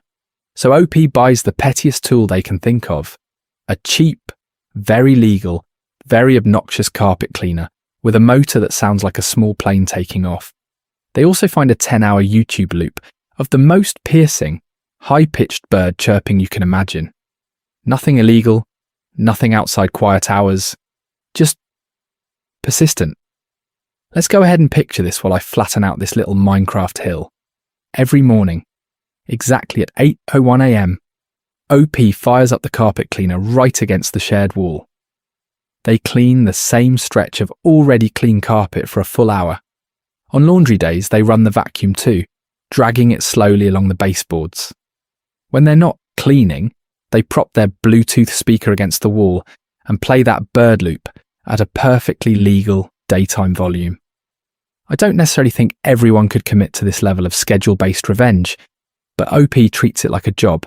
They set alarms, they rotate between the bird sounds, a hairdryer, and this old blender they drag out, just to make smoothies at 8:15 a.m. sharp. It's all stuff any neighbour could do. It's just concentrated. For the first few days, OP hears a lot of muffled swearing through the wall. Then the knocking starts. The neighbour pounds on the wall, then on OP's door, complaining that he just got to sleep and asking if they can keep it down, man. OP just smiles and says, "Oh, sorry, I'm allowed to run appliances during the day. Management told me it's normal living noise." That exact phrase he's heard about his own parties. Nothing explodes. But it also doesn't feel resolved. The neighbour starts turning his music down earlier. The 3 a.m. bass slowly disappears, and OP notices something new. Awkward, forced politeness in the hallway. One morning, after a week of bird songs and blender smoothies, the neighbour actually knocks with this tired, hungover look and asks if they can work something out, because he really needs his sleep. OP doesn't gloat. They just calmly say, "Yeah, I really needed mine too. If you keep it quiet at night, I'll keep it quiet in the morning." And suddenly the guy is very, very cooperative. OP ends the story saying they slept like a baby for the first time in months, sipping their quiet, non-blender smoothie and listening to the beautiful sound of nothing through the wall. But the wildest part isn't even the bass war itself. It's what OP finds out a few weeks later, completely by accident, that makes this whole thing feel way bigger than just petty revenge. So this is one of those things where, like, on paper, it's just a bass war between apartments. But emotionally it hits way deeper. It feels satisfying because OP didn't start at max volume. They tried talking, they tried being reasonable, they tried going through the proper channels, and only when they were basically laughed off did they say, "Okay, cool, I'll just match what you're doing, but inside the rules." Alright, I'm going to clear out this little strip of stone while we talk about that, because it kind of mirrors how boundaries work in real life. When someone keeps crossing your line and nothing you say matters, sometimes the only language they understand is inconvenience. It's not about being cruel, it's about proportionality. You want quiet? I want quiet. You're not listening when I ask nicely. Then I'm going to let you experience exactly what you're putting me through. I'm definitely not someone that believes revenge is always the move. Direct communication is usually better.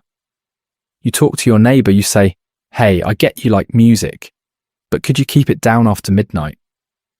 A lot of people will meet you halfway, and that's ideal. But some people only respond when their own comfort gets touched. It's like they can't imagine your frustration until they're sitting in it themselves. That's why this story feels so proportional to me. OP didn't bust out an air horn at 3 a.m. They stayed within quiet hours. They used normal speakers.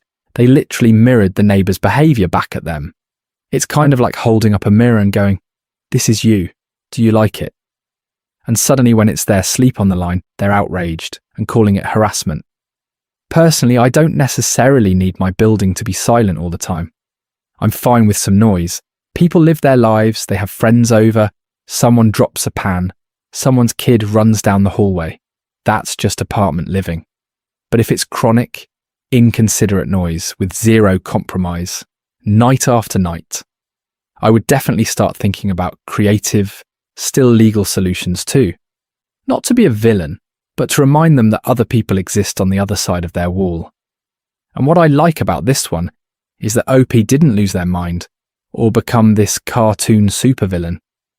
They stayed calm, documented everything, and only escalated in a way that matched what was already happening. Nothing exploded. But it also didn't feel resolved until the neighbour finally got a taste of their own medicine. There is a little twist coming though. Let's go ahead and keep mining in this tunnel, because in the small update, the neighbour suddenly becomes very, very invested in quiet hours. Like overnight, they turn into the noise police, and the way that flips the whole power dynamic is actually pretty funny. So before we get to that little twist where the neighbour suddenly discovers what quiet hours are, I'm going to step away from the tunnel for a second and just walk over to the farm. Alright, visually this is probably a nicer break for your brain anyway. We've had a lot of talking and a lot of conflict, so let's go ahead and just harvest some wheat. You can probably hear it in the sound design too. The soft little crunch as each row pops, the water gently flowing on the side, the sky starting to kind of tint orange. I'm just going to move down the line here, one block at a time, and clear out all these fully grown wheat stalks. Nothing dramatic is happening. Nothing explodes. It's literally just me, rows of gold, and that very simple loop of break, collect, replant. This is one of those things that I think works really well as background while you listen to a story. Your eyes have something predictable to follow. Your brain doesn't have to track a boss fight, and you can just let the words float by. I'll probably do 2 or 3 full passes of this field, just so we're set for a bunch of future mining trips. We're basically stocking the pantry while we talk about people being messy. Alright, we've got almost a stack already. I'll head over to the little stone cutter house, toss this in the crafting table, and turn it into bread. There's something weirdly satisfying about watching it convert from wheat to bread, and then from loose bread into these neat stacks in the chest. It's such a tiny thing, but having a whole row of food in here makes me feel like, okay, we're safe to go get lost in a cave for an hour. I'm definitely not someone that believes every petty revenge story is some galaxy brain master plan, but this is one of those things where the farming metaphor actually fits. You plant a boundary, like you plant seeds. You water it with consistency. You wait. It's boring, it's repetitive, it doesn't look like anything is happening for a while. But then one day you walk out and the whole field is ready, and the person who's been pushing you suddenly realizes they don't have the power they thought they did. I don't necessarily think karma is always instant, but in this neighbour story it's pretty close. You'll see it in the update. The same person who was constantly complaining about colour and noise and decorations suddenly needs everyone else to tiptoe around their schedule. It's like they finally got to feel what it's like on the other side of their own behaviour. Let me just finish this last row, tuck the bread into the chest, and we'll read that quick update where the neighbour goes from critic to the one begging for quiet. I promise it's short, but the shift in tone is very satisfying. Alright, bread is safely tucked away, cows are fed, everything's looking cosy. So let's go ahead and read this update. OP titles it something like, "The Neighbour Finally Understands," which already tells you the energy we're walking into. OP says a few days go by where they stick to their petty revenge routine. No rules broken, no quiet hours violated, just very intentional, very legal noise. Vacuuming at 7 AM sharp, blender smoothies, chair scraping. Practicing a new hobby that just happens to involve a lot of tapping on the wall they share. The kind of thing that's technically fine, but if you're even a little tired, it's going to drive you up the wall. On day 3, right after OP finishes an enthusiastic session of moving furniture for 20 minutes, there's this knock at the door. Not the confident, entitled knock from the original story. OP describes it as this weak, exhausted little tap, tap, tap. They open the door and the neighbour looks wrecked. Dark circles, messy hair, still in pyjamas. Suddenly this person who was like, noise is just part of apartment living, get over it, is very, very interested in having a calm adult conversation. The neighbour starts with, hey, could we maybe talk about the noise? And OP says they had to bite the inside of their cheek to keep a straight face. Because this is one of those things where you're like, you know exactly what you're feeling, but you also know this is your moment. Nothing exploded, but it also didn't feel resolved until this exact second. OP listens, nods, lets them talk. The neighbour admits they haven't been sleeping well and didn't realise how constant noise could get to someone. That line right there is wild. I don't necessarily believe they suddenly became a saint overnight, but I think they finally had enough skin in the game to care.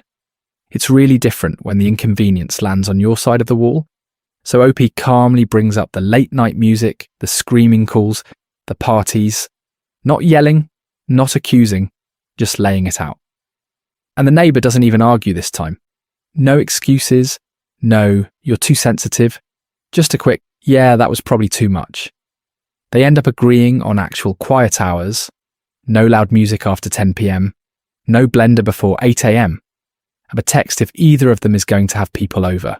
And OP says the change is almost immediate. The building goes from constant chaos to this low, normal apartment hum. You still hear life, but not like you're living inside someone else's speaker. I'm definitely not someone that believes revenge fixes every relationship, but in this case it kind of forced a real conversation. OP ends the update saying sometimes people only understand boundaries when they're forced to live with the consequences of their own behaviour. Let me bridge this little river here, drop a lantern under the arch, and then we'll get into the final twist OP didn't put in the original post. Because that part makes the neighbour's change of heart a lot more complicated.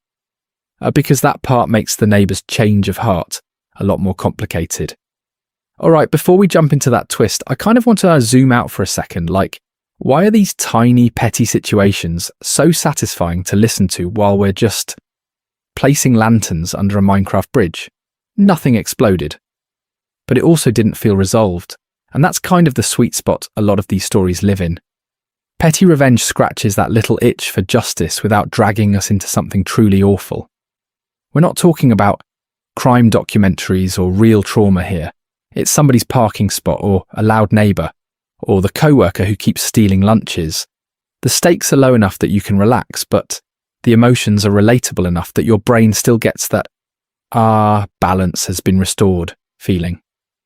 It's like the story version of tidying one messy chest in this storage room instead of renovating the whole base. I think part of why it hits so hard is that most of us avoid confrontation in our own lives. You probably have that one rude person you just quietly tolerate, right? You don't want to start drama at work, you don't want to blow up a friendship, you don't want to be the problem. So watching someone calmly outsmart a jerk or set a boundary with a tiny bit of spice feels weirdly empowering. You get to live the what if I actually said something moment without the real world fallout. And it lines up really nicely with what we're doing in Minecraft. These are low stakes, methodical actions that slowly change the environment. One block placed, one row mined, one little path connected. Same with the stories. One email to HR, one sign on the lawn, one super polite but devastating reply. Nothing is world ending, but over time you look up and the landscape is different. I'm definitely not someone that believes revenge is always the healthiest route. Like if every conflict in your life turns into a secret scheme, that's not great.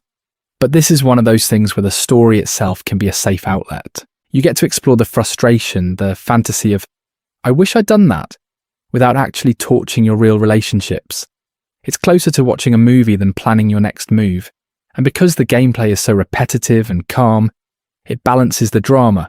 Your heart's kind of invested in the social conflict, but your eyes are just watching strip mining and chest organising. It's almost ASMR for people who like a little bit of chaos with their cozy. Let's go ahead and keep that in mind, because the next one isn't from Reddit at all. The next story is one of your wildest submissions. Thanks again for sending these in. I'm going to finish this little tunnel Toss a lantern at the end so we don't get a creeper surprise, and then we'll read what one of you did when a harmless, petty situation went just a tiny bit off the rails. Alright, so this next one isn't from some random Reddit stranger at 3 a.m. This is from one of you. Which is still a little wild to me, by the way, that people are just out there living these chaotic little sitcom episodes and then sending them in while I'm down here mining iron. Thanks again for everyone who's shared a story so far. I read a lot of them off stream, usually with a cup of tea and a cat trying to sit on my keyboard, and I really do appreciate that you trust me with your stuff. I don't necessarily have time to answer every email, but I see you and I think it's cool that this has turned into more of a two-way thing. Before we read this one, I want to explain how I handle these. I do lightly screen the stories, mostly for content and length, just so we're not accidentally trauma dumping in the middle of a cozy strip mine. I'll trim out names, locations, super identifying details, that kind of thing. But I try to keep the actual voice as close to what you wrote as possible. If you say your coworker is feral raccoon energy in business casual, I'm reading it exactly like that. Let's go ahead and use this as an excuse to start a new little project in the world. I've been thinking about making a story corner, or like a memory garden, where each build is tied to one of these really memorable submissions. Nothing huge, just small monuments along this path. Maybe a lectern with a book, a little statue, or a block palette that kind of matches the vibe of the story. So while I'm clearing out this area and laying down some moss and lanterns, I want you to imagine this. One day, your story shows up here. I'm placing a sign, building a tiny scene for it, and someone else is falling asleep to your chaotic Tuesday afternoon. Would you want that? What would your build look like? This first viewer story falls into one of my favourite categories. The unhinged coworker. Not full villain, not full comic relief. Just that person at work who turns a normal day into a side quest. Think petty, think bizarre, probably HR adjacent, but still safe to listen to while you drift off. I'm definitely not someone that believes every annoying coworker needs to be cut out of your life forever, but this is one of those things where the behaviour is so consistently weird that you start questioning your own reality a little bit. Nothing explodes, but it also doesn't feel resolved.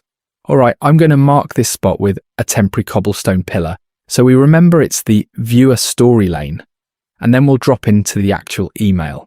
As you listen, keep picturing what their monument should be, and maybe what yours would be if we read it in a future episode. Alright, while I bridge over this lava pool, let's go ahead and read this one. The subject line on their email was literally, "The coworker who made HR's head spin," which already feels like it belongs in its own playlist. They say, "I work in a mid-sized marketing agency, and I've been here just over 4 years.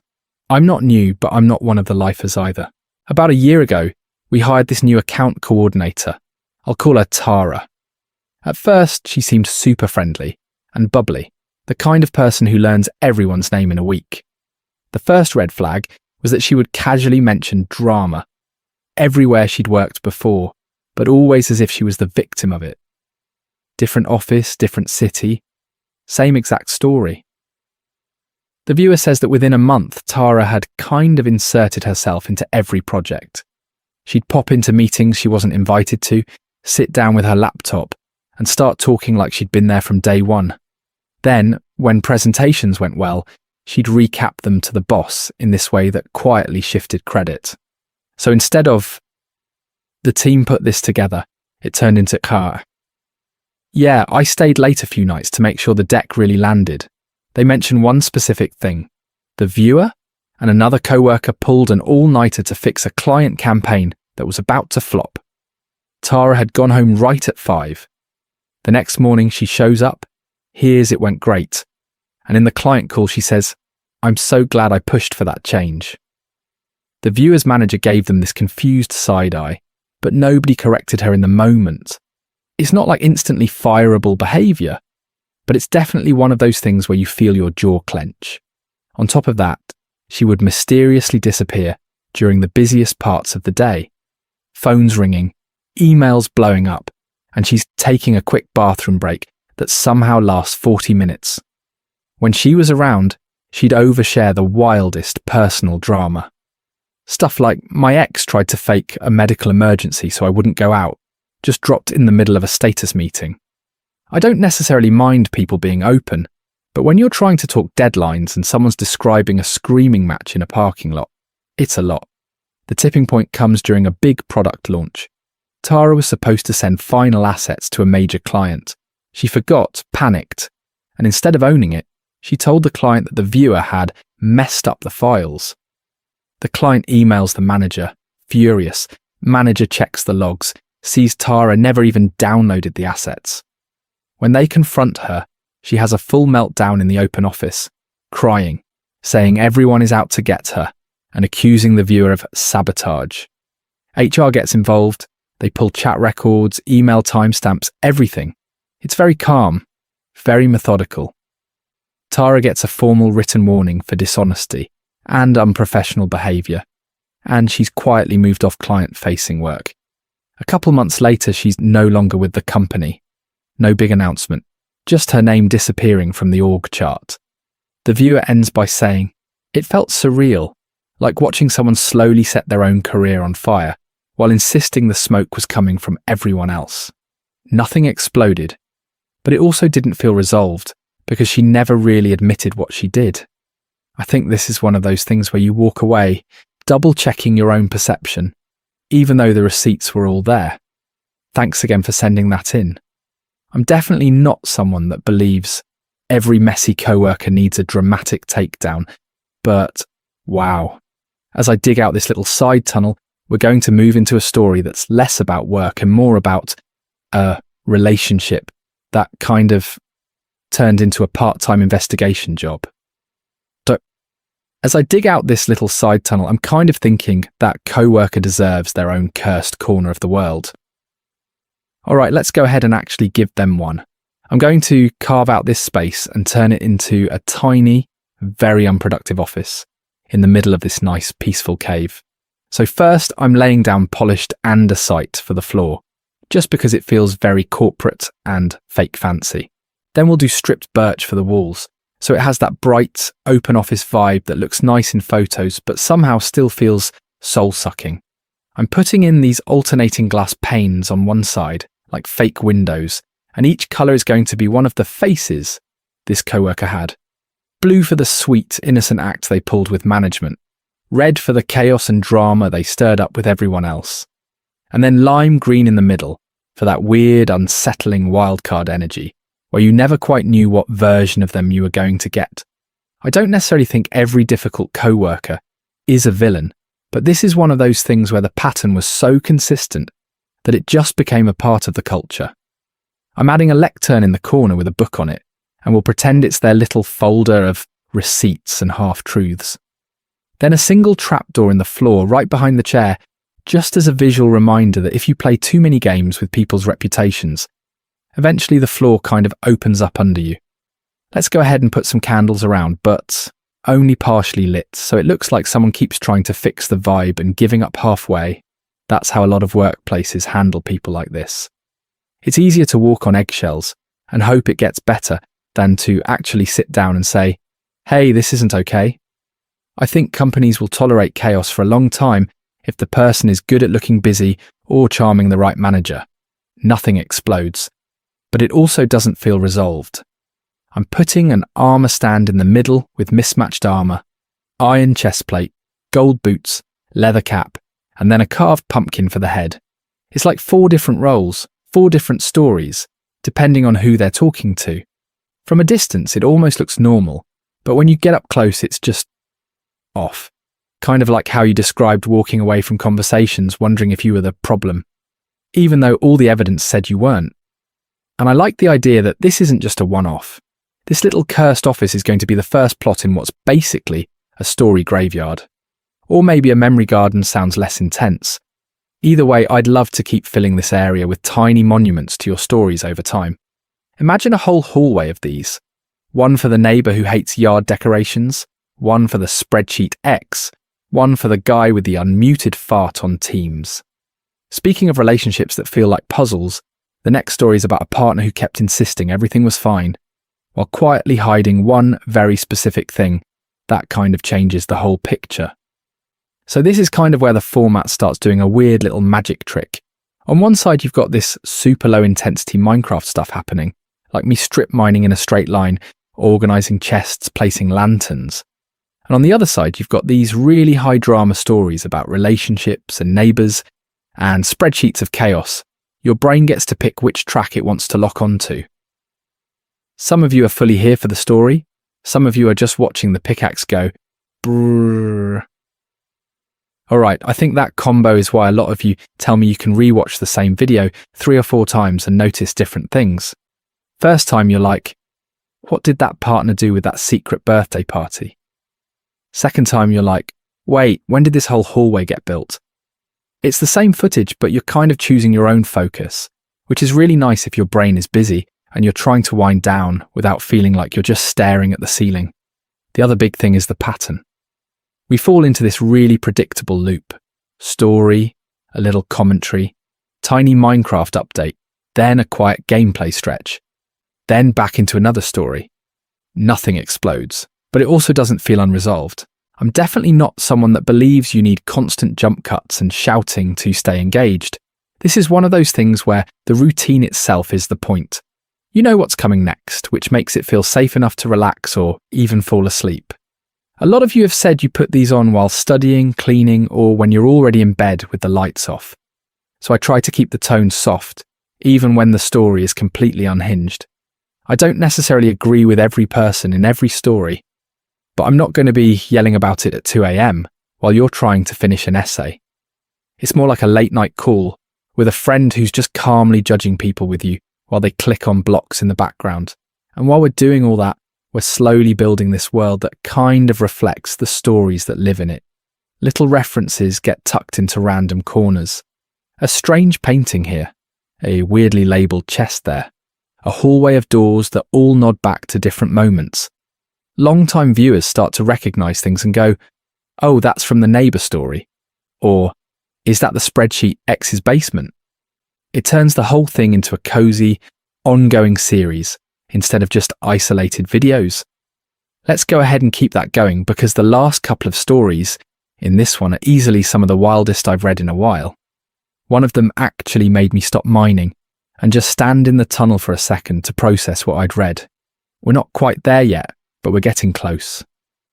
So, with that in mind, I want to shift the vibe a little bit. We've had some chaotic, kind of funny stories, but this next one is way quieter and way heavier in that slow burn way. It's one of those family AETA/confession posts where the whole dynamic basically cracks in the middle of dinner. Alright, before we get into it, I'm going to walk over here to this little river and set up a tiny fishing spot. Mining during a family blow-up feels a little too intense. Fishing is like the Minecraft equivalent of sitting on the porch and replaying an argument in your head for the next 3 days. It's repetitive, it's calm, and it matches that simmering tension really well.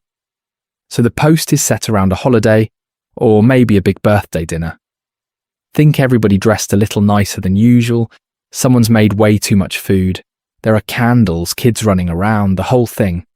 On the surface, it looks normal. But the way the writer describes it, there have been years of tension under all of that. Little comments, sides of the family that don't really mix. People who are polite but not actually okay. What kicks it off is just an offhand comment. Nobody throws a plate, nobody stands up and gives a speech. It's more like one relative says something they've probably said 100 times, and this time the person hearing it just can't swallow it anymore. I'm definitely not someone that believes every awkward family moment needs to turn into a confrontation, but in this story you can kind of feel that it was always going to happen eventually. I don't necessarily want to spoil the core secret, but it's basically a long hidden truth that explains why certain people in this family have always acted a little off with each other. The writer talks about years of feeling like the black sheep, or like they were being left out of conversations they didn't even know existed. And then, in the middle of passing the potatoes, someone finally snaps and lays everything out. I do want to say up front, this one is emotionally intense, but I'm going to keep the way I read it pretty calm. No yelling, no overdramatic voice, and I'm going to skip over anything that feels too graphic or super triggering. This is still supposed to be something you can fall asleep to. Nothing explodes. But it also doesn't feel resolved, and I think that mix is what makes it stick. This is one of those things where my opinion on who's in the wrong kind of shifted as I read through the updates. At first I was pretty solidly on one side, and then a few details come out later that made me stop, reel in my fishing line, and just sit on the riverbank for a second. So let's go ahead and start from the beginning of the original post, because the way this secret comes out at dinner is, yeah, it's a lot. Alright, so the original post starts with OP laying out the family dynamic, and it already feels like one of those slow-motion car crash stories. They say they're the middle child in a picture-perfect family, which, usually means it's anything but. Oldest brother is the golden child lawyer, youngest sister is the baby who can do no wrong, and OP is the one everyone vents to but no one really defends. They're close with their dad in a quiet way, kind of distant with their mum, and there's this long-standing tension that everyone just pretends isn't there. OP says this has been the vibe for years. Holidays where people smile too hard, wine pours that are a little too full, and any real conflict just gets smoothed over with, let's not ruin the evening. I think a lot of you probably know that exact energy. Nothing explodes, but it also doesn't feel resolved. So the setting for the toast that goes too far is their parents' anniversary dinner. It's at this nice restaurant their mum picked. White tablecloths, tiny candles, the whole thing. At the table it's OP, both parents, golden child brother and his wife, and the younger sister with her new partner that everyone is trying very hard to impress. At first it's pretty normal. They're talking about vacation plans, work stuff, the usual safe topics. OP mentions that the mood felt stretched tight but shiny, which is such a specific way to put it. Like everyone is playing their assigned role. Then we get to the toast. The brother stands up with his glass and starts doing the generic, "You two showed us what a real relationship looks like" speech. It's corny but harmless, until he pivots and says something like, "And Mom, you sacrificed everything for us, even when certain people made that harder than it had to be." He looks directly at OP when he says, "certain people." OP says that line hit a nerve they didn't even realise was still raw, because the certain people is code for their dad's affair from years ago, which only some of the family officially knows about. OP is the one who accidentally found the messages as a teenager. They're the one who told their mum. And ever since, the family story has quietly been that OP stirred things up and almost ruined the marriage. So when the brother weaponizes that in a toast, OP just snaps. They don't necessarily plan it. They don't stand up with a speech prepared. They just say out loud that Mum didn't sacrifice everything. She sacrificed her self-respect to keep pretending nothing happened, and that Dad's affair wasn't OP's fault for finding it. Then they add the part no one knew.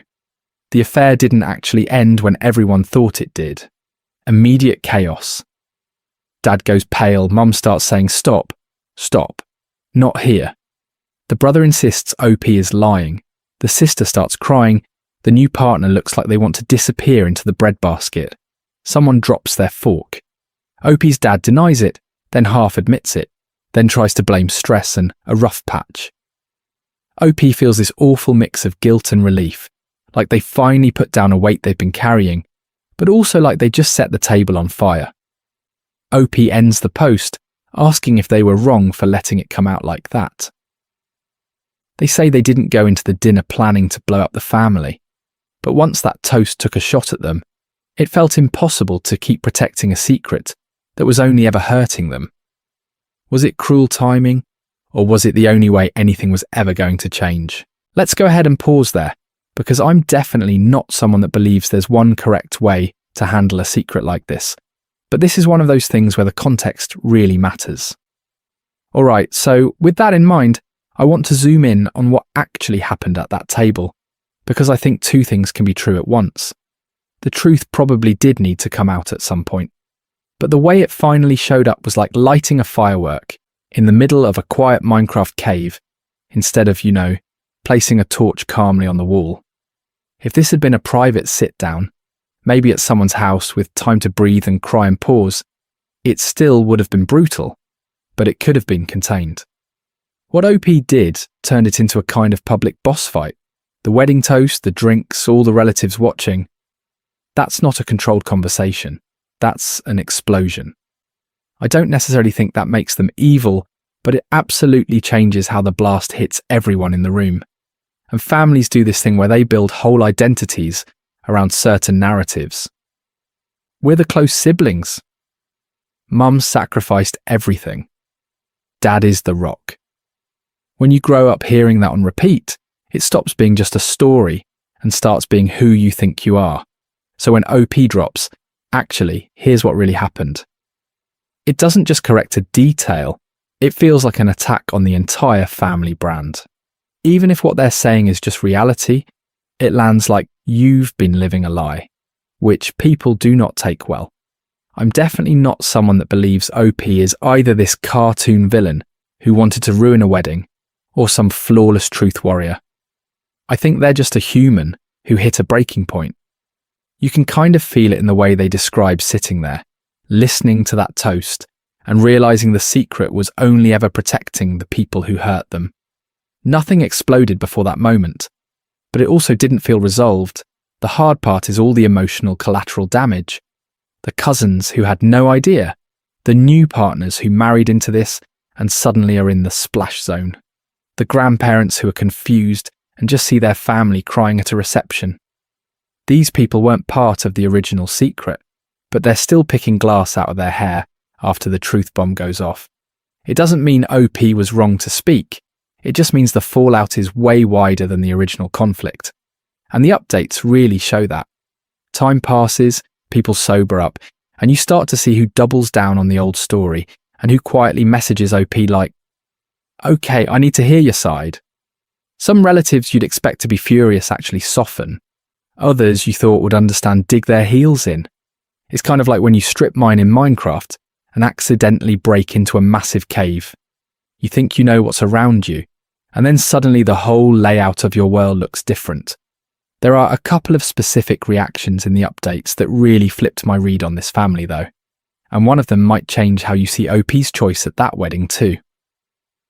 Alright, before we get into those reactions and the updates, I want to give our brains a little break. That last part of the story was kind of heavy, and I know some of you are probably lying in the dark replaying your own family conversations in your head. So let's go ahead and just push off from the shore here. I'm going to grab this little boat, slide it into the water, and we're just going to row across this lake for a bit. It's nighttime in the world, the moon's up, and you can see the reflection sort of shimmering across the surface. The stars are doing that pixely sparkle thing, and the only real sound is the soft splash of the oars and the little water particles hitting the side of the boat. We're staying just far enough out that the mobs on the shore can't reach us. You can see a skeleton over there, kind of pacing around like he wants to start drama, but he's not getting in this boat. A couple of zombies, one lonely spider, but out here it's quiet, safe, nothing exploding, nothing to fix, just water and moonlight, and a slow little loop around the lake. I think this is one of those things people underestimate. In real life too. You have a big talk with a partner or a family member, and it's intense, and then everyone just goes back to their day like nothing happened. I'm definitely not someone that believes you can jump straight from a heavy conversation into, okay, cool, what's for dinner? Without some kind of reset. Sometimes you need a little boat lap in your own life just to let your brain settle. So if you're listening to this trying to fall asleep, this is your permission to just float for a second. You don't have to decide if OP was right. You don't have to pick a side in your own situation either. You can literally just follow the sound of the oars. 1, 2. Little splash on the left, little splash on the right, the shore sliding by, the mobs staying on land where they belong. Pattern interrupt for a second. Imagine if Minecraft actually tracked your stress level, and your character just refused to mine until you did a full lap around a lake like this. Honestly, that wouldn't be the worst feature. I don't necessarily think every tough story needs a happy ending, but I do think it helps to have a calm middle part. That space where nothing's really happening, but your chest stops feeling so tight. That's what this little nighttime boat ride is for. We're going to circle back toward the dock now. When we get back to shore, I'll read the updates so you can see where this family landed after the dust settled, and some of those reactions that totally changed how I read the whole story. All right, we're back at the dock. I'm just going to tie up the boat here and walk us up toward the little storage hut while we read this next update, because the morning after that dinner was apparently way messier than the dinner itself. OP says they wake up to their phone already vibrating on the nightstand. They put it on Do Not Disturb, so it's just this wall of notifications waiting for them. Missed calls from Mum, 3 from Dad, a couple from their sister, and then like 20 texts in the family group chat that they didn't even know was still active. On top of that, there are a few quiet one-on-one texts from cousins and an aunt just saying, "Are you okay?" The first person who actually gets through is their sister. She doesn't even start with hello, she just goes, "You couldn't wait one more night? You had to do this at dinner?" It's definitely that mix of worried and mad. She's not denying what OP said, she's just really hung up on the timing, and the fact that their dad apparently barely slept. Then, while OP is still processing that, Mum finally sends a long text instead of calling. And this is where it gets interesting. Mum basically admits she already kind of knew. Not every detail, but she says she's had a feeling for a long time, and that some of what came out at dinner just connected dots she'd been ignoring. She even apologises, in this halfway sort of way, for not asking more questions sooner.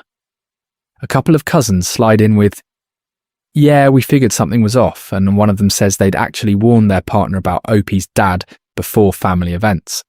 So you've got this quiet little group of people who already suspected the truth and are like, "We're not shocked, just sad it exploded like that."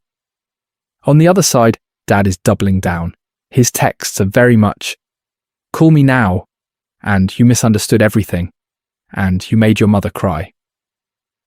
No acknowledgement, just control and guilt. An older uncle chimes into the group chat with, "This should have been handled privately," and another relative calls it ungrateful to bring this up at a family celebration. OP talks about feeling weirdly split in half. They're relieved that the secret isn't living in their chest alone anymore, but they're also scrolling through these messages thinking, did I just ruin every holiday from now on? It's that thing where you finally say the quiet part out loud, and you know it needed to be said, but you still feel like you broke something. Then the damage control starts. Someone quietly changes the name of the family group chat to just a neutral last name title, like they're trying to reset the vibe. An aunt suggests a family meeting this weekend so everyone can clear the air. One cousin sends a half apology for not speaking up sooner, but also asks if OP can tone it down for Grandma's sake. OP doesn't commit to anything, they just say they need space. As they put the phone face down, they realise it doesn't feel like a temporary storm. It feels like the entire family dynamic has shifted on its axis, and they genuinely don't know yet if that's going to be a good thing in the long run, or just a different kind of hard. Let's go ahead and move some of these chests around while we get into the next update, because the way the parents respond over the next few days really decides where this story goes. Alright, so a few weeks go by and OP comes back with this longer update. While I move these chests into an actually organised wall instead of this chaos, they say the dust has kind of settled, but nothing feels the same. They start with who they still talk to. Their mum is still calling every couple of days, but it's different now. It's less, how's work, how's the weather, and more real conversations. Mum's apparently been going to therapy, which OP did not see coming at all, and she actually apologised again without anyone prompting her. Dad is polite but distant. He'll hop on the phone if Mum hands it to him, but it's very surface level. Sports, the dog, random neighbour drama, and then a quick, "Okay, we'll talk later." The surprising part is the cousin who used to be kind of a background character. OP says this cousin, who always stayed quiet at holidays, reached out after everything blew up and basically went, "Yeah, I went through my own version of this, I just never said anything." Now they text a couple times a week, send memes, vent about family stuff, all that. It's one of those things where once the secret is out, the people who are quietly hurting suddenly recognise each other. On the flip side, some relatives have just disappeared. An aunt who was very keep the peace at all costs hasn't called once. At a small family dinner, she acted like literally nothing ever happened. No mention of the fight, no mention of the reveal, just pass the potatoes and talking about TV shows. OP describes it as sitting in two timelines at once. In one, the truth exists. In the other, everyone is pretending it was a bad dream they woke up from. That split reality makes gatherings feel weirdly hollow, even when everyone is smiling. OP talks a lot about regret here. They say they don't necessarily love how messy the reveal was, and if they could redo anything, they might have chosen a calmer moment or written a letter first. But they also say that before this, they were barely sleeping, constantly anxious before every visit, and replaying old conversations in their head. After everything came out, the anxiety dropped. Not to zero, but enough that they could actually breathe again. And I think that's important. Protecting your own mental health isn't some selfish thing. It's survival. They end the update by saying nothing exploded beyond repair, but nothing snapped back into place either. Some ties feel thinner, some feel stronger, and some are just different. The normal they have now is quieter, a little lonelier, but also more honest. And just when they think that's the final state of things, they get a message from someone they absolutely did not expect. We're going to get into that in the next part, but let me finish lining up these chests first because this next twist is kind of wild. Alright, chests are lined up. Everything looks kind of organised, and this is actually the perfect time to shift gears a little bit, because this next story is the one that made me stop mining the first time I read it. Like, I was literally in a strip mine, just doing that super repetitive, cozy back and forth, and I had to just set the controller down and stare at the screen for a second. Nothing dramatic, in-game, happened. No creeper, no lava. But the story itself was so wild that my brain just needed a loading screen. Let's go ahead and head back down into the mines while I set this up. I want to keep the visuals really simple for this one, so I'm probably just going to pick a tunnel and start going in a straight line. If at some point you see my character just stop moving and I'm standing there in the dark, that's not a bit. That's me getting distracted because this story is that much. So category-wise, this one lives in that extreme roommate, unhinged neighbour, double life partner zone. You know, that flavour of story where you think it's going to be a normal, my roommate doesn't do dishes situation. And then 3 paragraphs in, you realise you are actually reading about someone who should probably be on a watch list. This is one of those things where it starts off kind of petty and then slowly turns into, oh, this is a safety issue. I don't necessarily want to spoil the twist because the build-up is half the fun, but I'll say this. If you've ever had a partner or a roommate who was a little too interested in what you were doing every second of the day, you're going to feel weirdly validated and also a little unsettled. It touches on control, privacy, and that feeling of realizing you've been underestimating how far someone is willing to go. If you're still awake right now, this is a good one to stick around for. It's definitely not the loudest or the most dramatic in terms of yelling or anything, but it is the one that stayed in my head the longest. And if you're already half asleep and just kind of listening in the background, that's totally fine too. You might catch the beginning, drift off in the middle, and then wake up for the twist and be like, wait, what did I miss? That actually kind of fits the vibe of this story. Thanks again for hanging out this late into the video. I think the mix of quiet mining and completely unhinged life choices is weirdly calming. Alright, last big story of the night. We've had the slow burns, we've had the obvious red flags, and now we've got the one that stopped the mine. Let's go ahead and read it while I dig straight into this wall and try not to freeze in place when we hit the reveal. Alright, so this last one is titled something like, My partner's double life got exposed by a Minecraft login. Very on brand for what we're doing right now. I'm just going to keep strip mining in this straight line while we go through it. And if I suddenly stop and stare at a wall, you'll know we hit the wild part. OP says they live with their partner, they only have one decent PC, and they kind of trade off who gets the good chair at night. They've got a shared Minecraft account they've both used for years, mostly for cozy building, and a couple of old survival worlds. Nothing dramatic. Just like the digital version of a shared couch. Then OP starts noticing weird stuff. They log in after work, and the launcher says last played 3:12 p.m, even though their partner is supposedly on shift until 5. New worlds have popped up with names they don't recognise. One is called Study Hall, another is just a string of hearts and a date. Little things at first, easy to brush off as glitches or maybe a cousin logging in. Inside those worlds, it gets stranger. There are huge bases OP never built, with signs that say stuff like Our Spot and AFK Cuddle Corner. There are chests labelled with initials that aren't OP's. Chat logs show long conversations on a small private server, lots of I miss you, and can't wait till our next study session.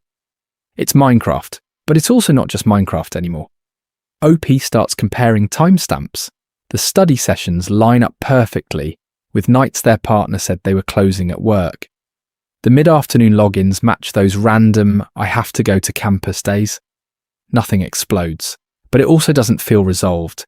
I think this is one of those things where your stomach figures it out before your brain wants to. They don't necessarily want to be the paranoid one, so they give it a week, quietly taking screenshots, writing down dates, even snapping a picture of a build that literally spells out our anniversary in quotes. The in-game world and the real-world lies start stacking on top of each other until it's impossible to pretend it's just roleplay. Finally, OP sits their partner down. No yelling, no dramatic controller throwing.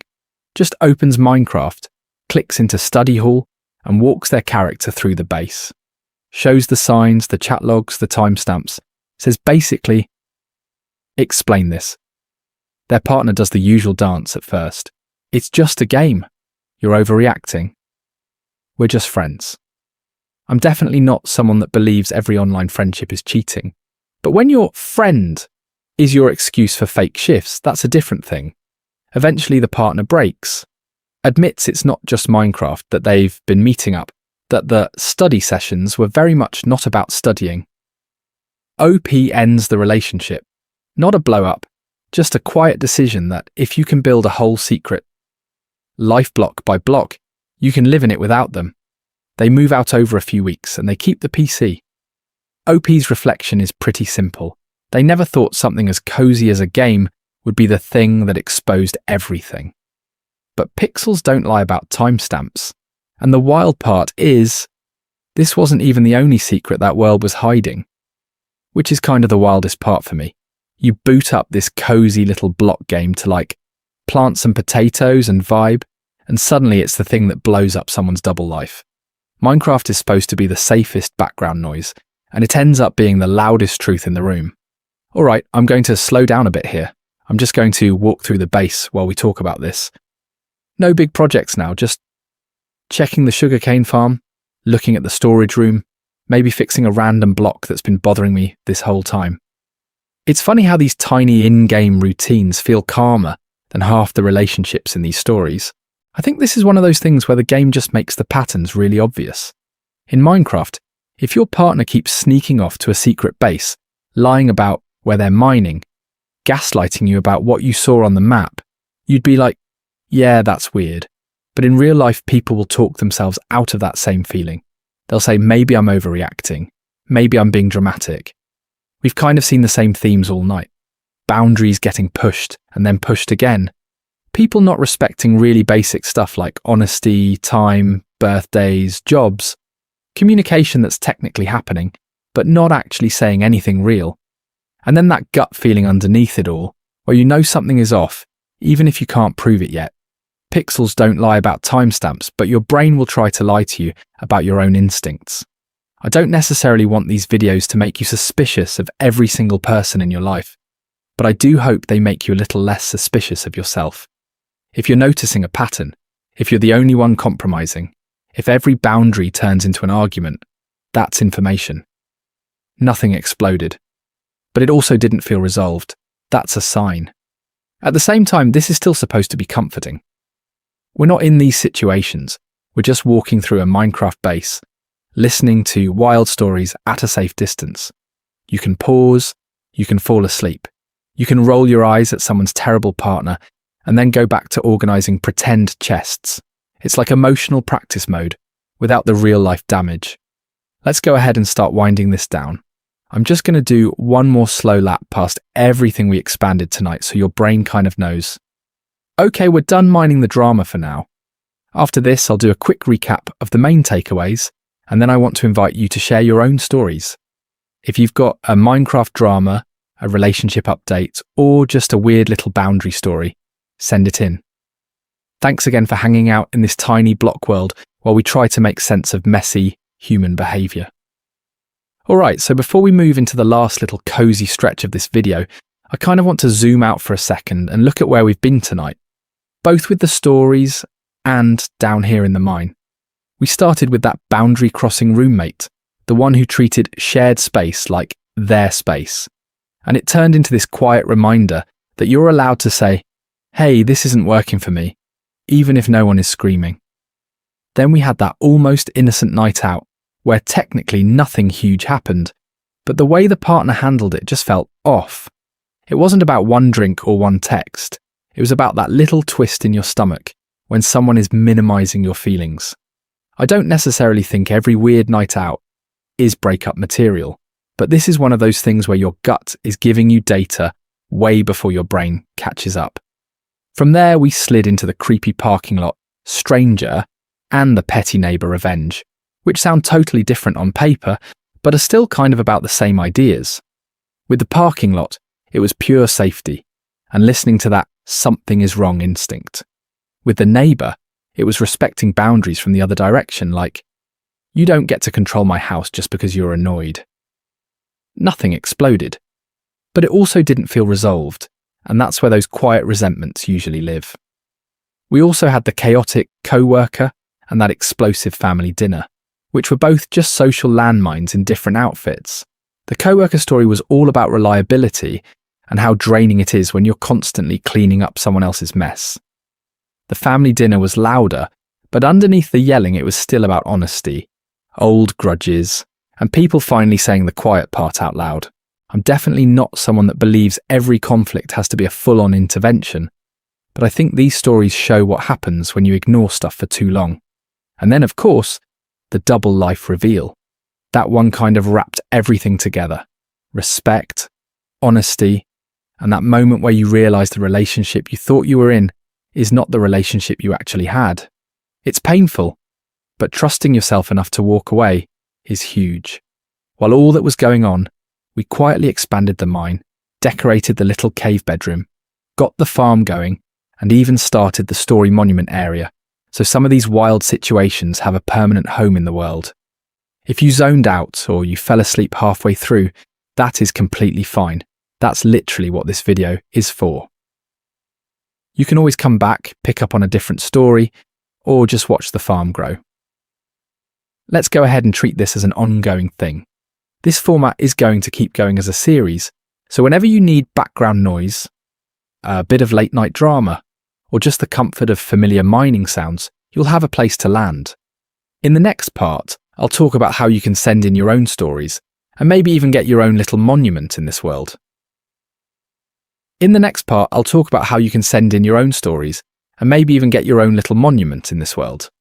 Alright, let's go ahead and actually set that up before we wrap. I'm just going to walk the character over here to this little safe, well-lit spot by the farm, away from any caves or creepers, and we'll let the world kind of wind down while I explain how you can be part of this. Nothing dramatic is happening on screen now. But it also doesn't feel finished, because this is one of those things that kind of keeps going with you. If you've got your own wild but shareable story, I'd love to read it in a future episode. It can be a relationship thing, a weird neighbour, a petty revenge, a work disaster, whatever you've been sitting on like, I cannot believe this actually happened. Just keep it something you'd be okay hearing out loud on the channel. When you're ready, drop it in the comments or use the form I've linked. Try to follow a simple format so I don't get lost at 3 a.m. Give it a little title, your age, and a quick bit of context at the top. I think that makes it easier for me to keep track of everything and also to decide where it fits. So something like title. My boss tried to fire me for taking a lunch break. Age 24. Context. Small office. I'd been there 6 months. Short and simple. You don't have to write like a novelist. Just tell the story the way you'd tell it to a friend. And yes, I do actually go through these. I don't necessarily get to every single one, but I sit here, probably way too late at night, scrolling through comments and form submissions and pulling the ones that really stand out. If I end up reading yours, I'll usually say your age, and maybe a first name or username if you include it. And then we'll build some kind of tiny Minecraft monument for it on screen. It might be a cursed little dirt pillar for the worst partner behaviour, or a cosy cottage for someone finally leaving a bad relationship. If this video helped you relax, or you even half fell asleep and you're hearing this in that weird in-between state, feel free to like the video. It helps other sleepy people find it. And if you use this as background noise a lot, you can save it to a sleep or background noise playlist so you can just tap it again on another night. Do you have one of those playlists already? Or is this going to be the thing that starts it? If you want more of this cozy combo of Minecraft and drama to fall asleep to, you can subscribe. No pressure. I'm definitely not someone that believes you need to watch every upload or turn it into homework. Think of it more like joining a low-pressure nighttime routine.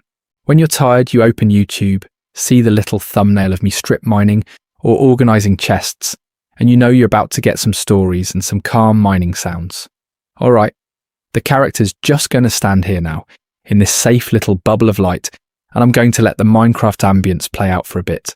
Thanks again for hanging out, for sharing your stories, or even just listening quietly.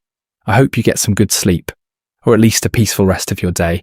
I'll see you in the next one. Good night.